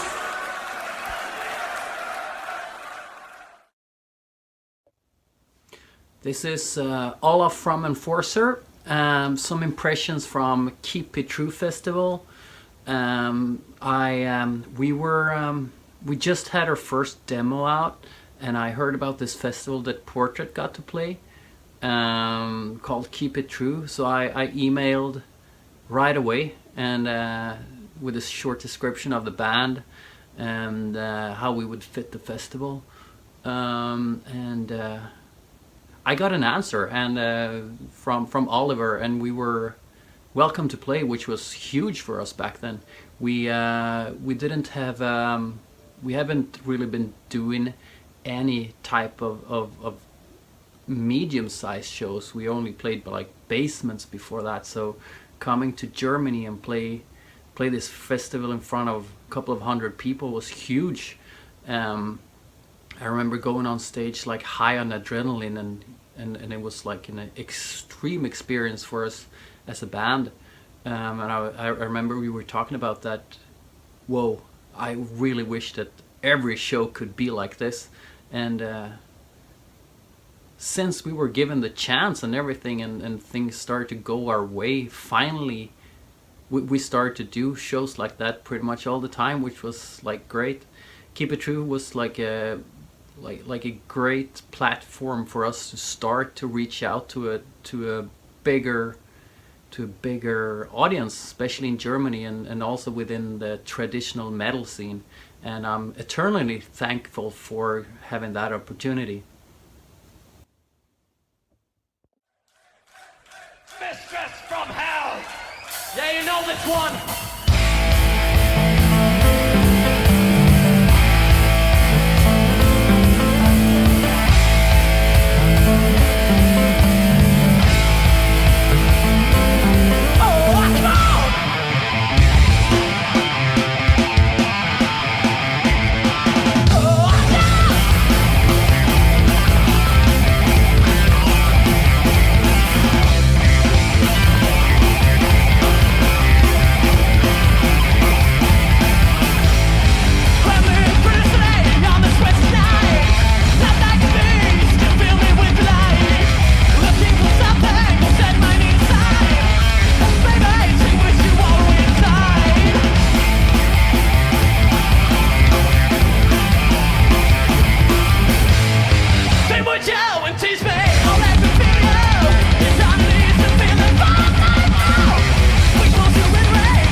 Yes, we had a situation with Hyrex in this hall.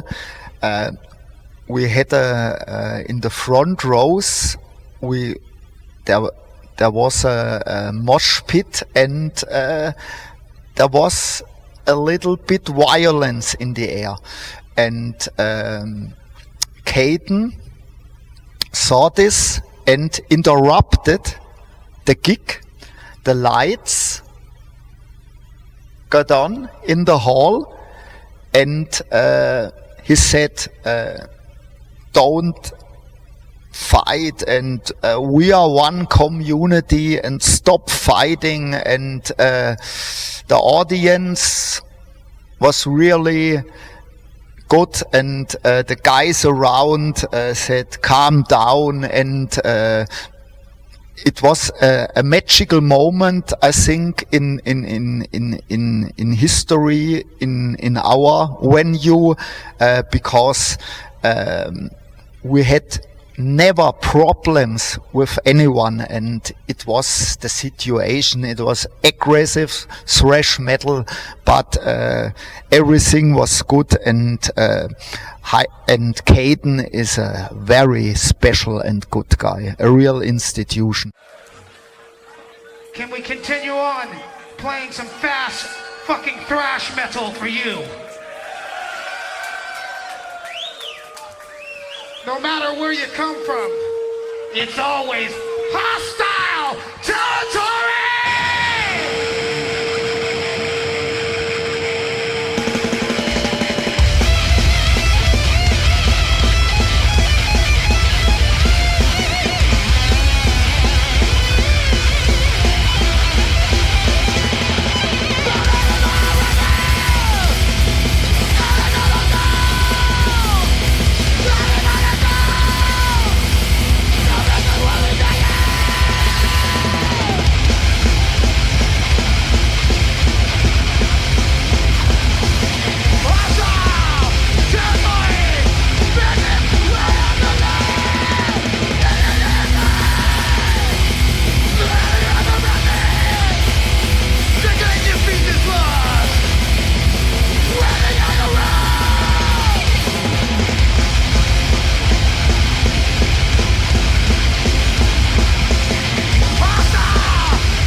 I don't care who's right, who's wrong, no fucking fighting.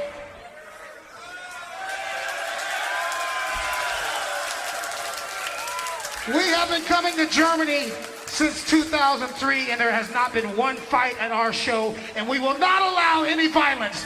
No fighting, pure heavy metal unity.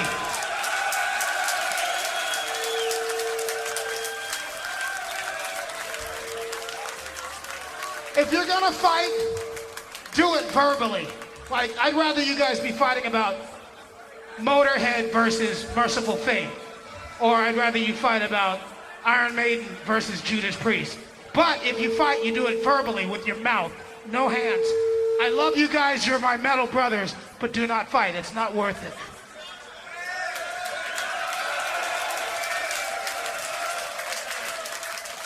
Now, can we get back to having some fun? Can we get back to banging our heads? That's how we get all the animosity, all the shit out of our souls, by banging our fucking heads.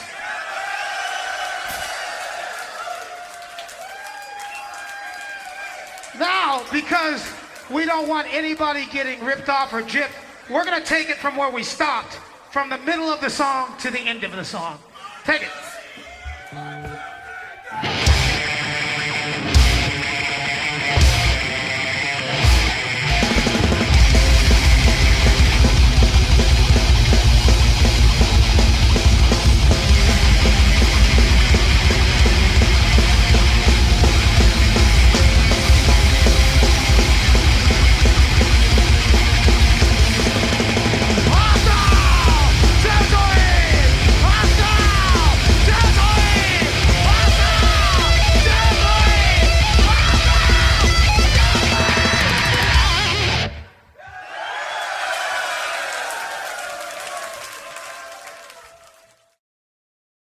we have stories. I will name a guy who reports about festivals, Eddie Vermeeren from Belgium. Years later, we spoke about this in the first or second warm-up show. It was a new world for us here in Dietigheim. You must know we have a small village with 1,000 people live here, and we have bands and supporters from all over the world. And in the beginning, when warm up was over and we had the festival in November, Keep It True Festival, we had a metal merchandise here in the hall. First we built, and then we must throw out all the things, and then the bands were playing. But years before, I think the first or second warm-up show, we built the stage and we had stairs before the stage.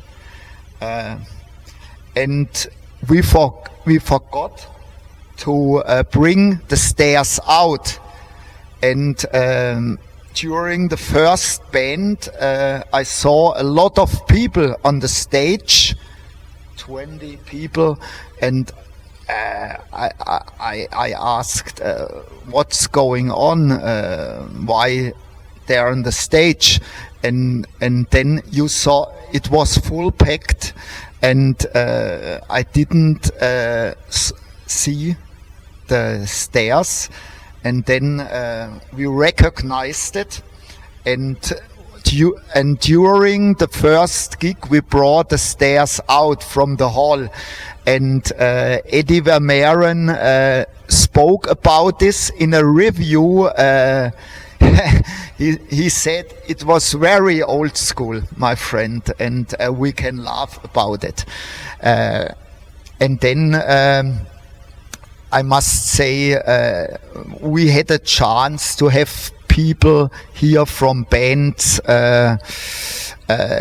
You couldn't imagine that they are playing someday in your hometown. In November 2006, for example, Ross the Boss was here, the legendary guitar player from Manowar.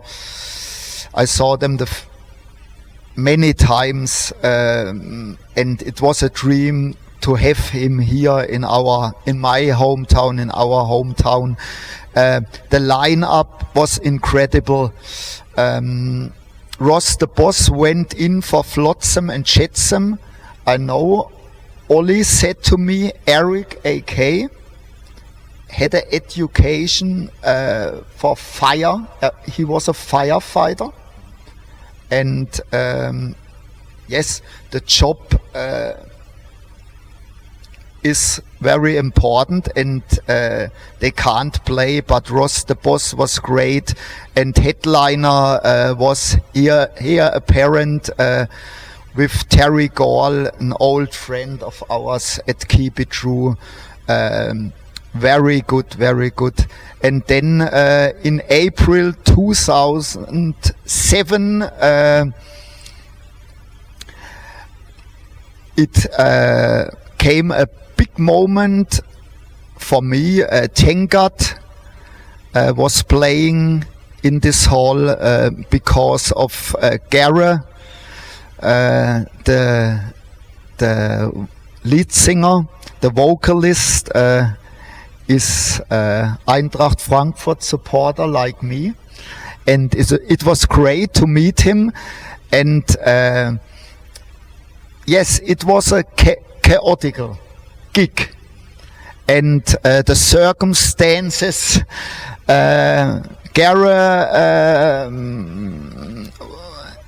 he was like, I heard it from the magazines, very, very good guys, drinking a lot of beers and so on.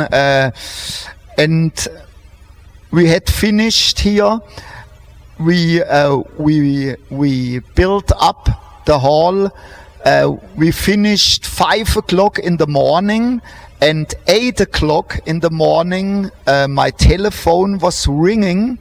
I must come to this hall because Gary, can I say this, or could I say this, or shall I be allowed to say this?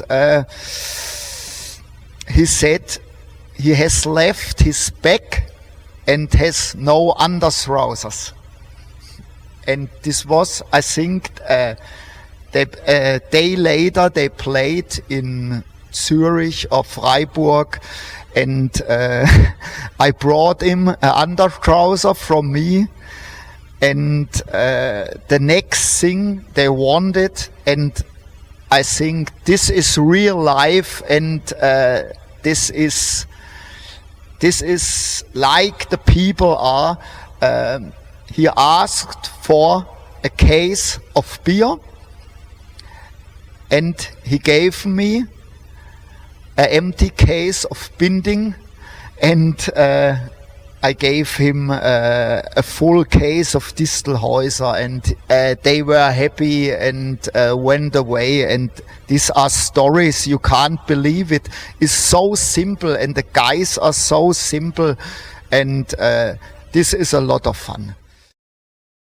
Hey, this is Harry the Tyrant Conklin, and I wanted to share with you some of my best dub moments from the Kid Festival. My favorite time was when Titan Force didn't headline. We were next in headline. It was Riot 5, which had Todd Michael Hall and my friend Donnie Van Staveren in the band right after us. But my best part of that whole show was not only being on stage with Titan Force and in front of those great people, but also being presented on my birthday, believe it or not, with the big poster of that year for Kid Festival, and having the original artist, replacing the mascot's face with my face. I thought that was truly awesome. The fans were great. I still don't know to this day who brought it all together, but I'm sure it was probably the guy Oliver and the guys in Titan Force. Anyway, very surprising for me. I actually was kind of embarrassed on stage, believe it or not, but it was really awesome. My second favorite thing is when I was asked by Oliver and the guys in the Crimson Glory band to stand up and pay tribute to Midnight after his passing. They asked me to sing the band Lonely, and I just had a few hours to prepare for it, but they were really accommodating for me, allowed me to do a dry rehearse backstage, and it turned out really great. It's on YouTube. You guys should check it out. It was a really fun time on stage, and I hope I paid a good enough tribute to Midnight. Thank you, Midnight, for everything you've done for us and paving a way to great heavy metal.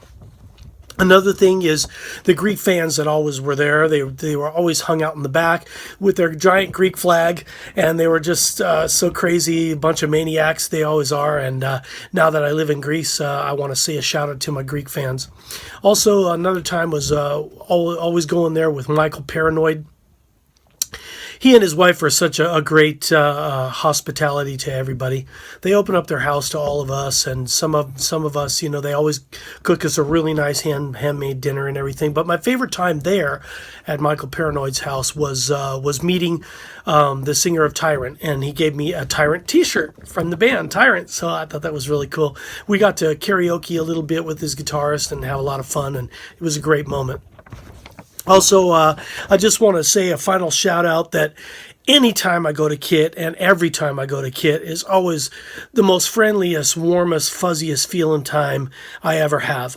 From the very second that I get there to all the time before and after the stage and the performance, even if and when I'm not even performing, it's always a fantastic time to just hang out with the fans, eat the great food, and say hi to the people that I don't often see. So come out to KIT Festival and rock out with the rest of us, because that truly is the heart of heavy metal. This song is off of our first album, really no title, just Titan Force. It talks about there are fools in this world that give themselves for money. And there are fools in this world that give themselves to love. And there are fools in this world that just give themselves. We tell you, you don't have to be that fool. Try not to be the fool on the run.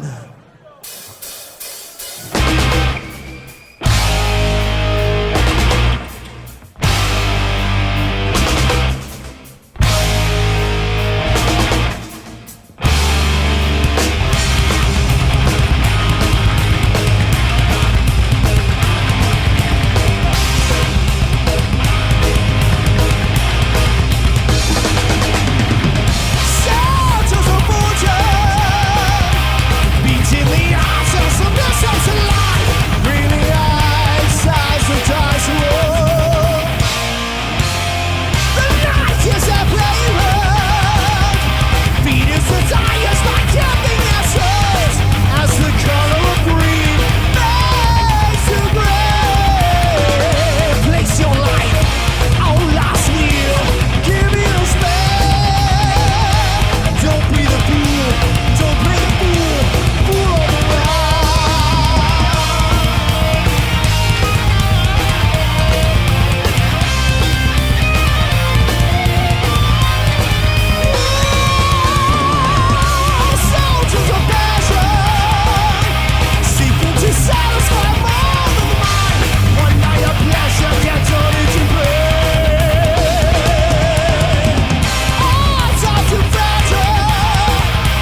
man.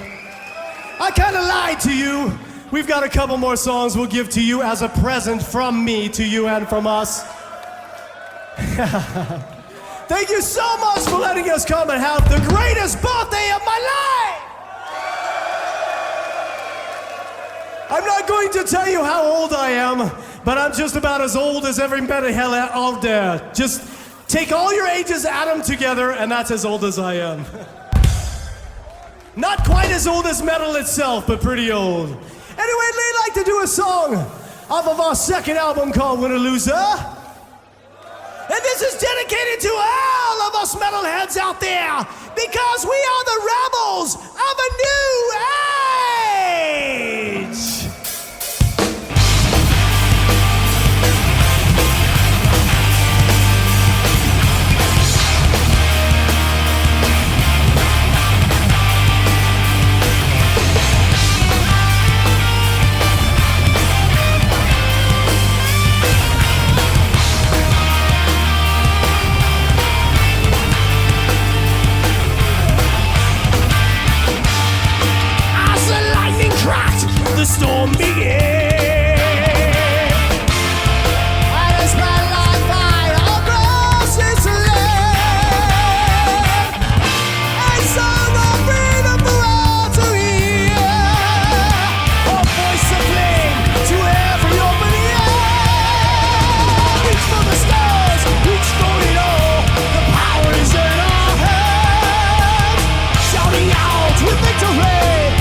Fly across the moonlit world.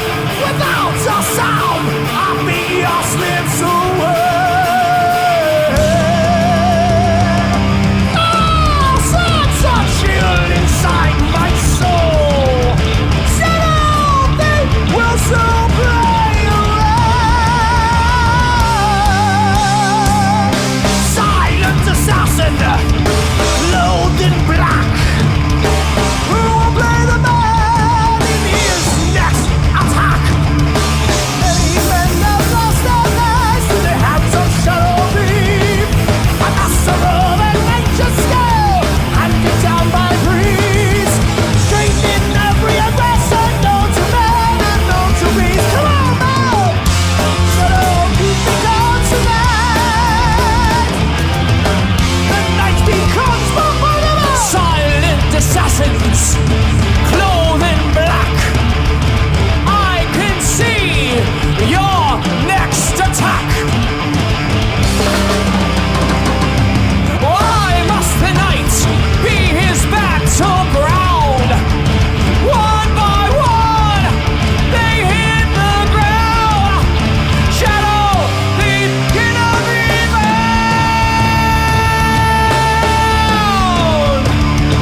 Many men have lost their lives at the hands of Shadow Beam. A master of adventure's game, hunted down by breeze. Trained in every weapon known to man and known to beast. Shadow Beam becomes the night. The night becomes the Shadow Beam. Shadow Beam becomes the night. The night becomes the shadow.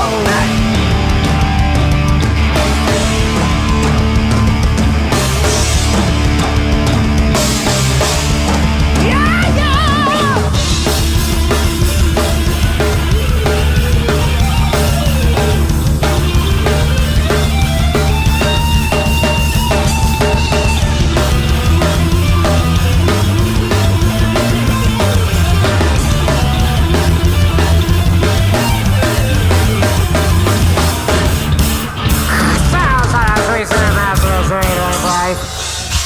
Suspect is evil, Dawson, we see the Dawson.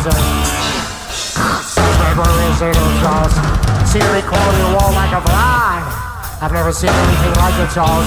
Wait a minute, the second fear is go, go, go, go, go, go. Talk to me!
Thank you.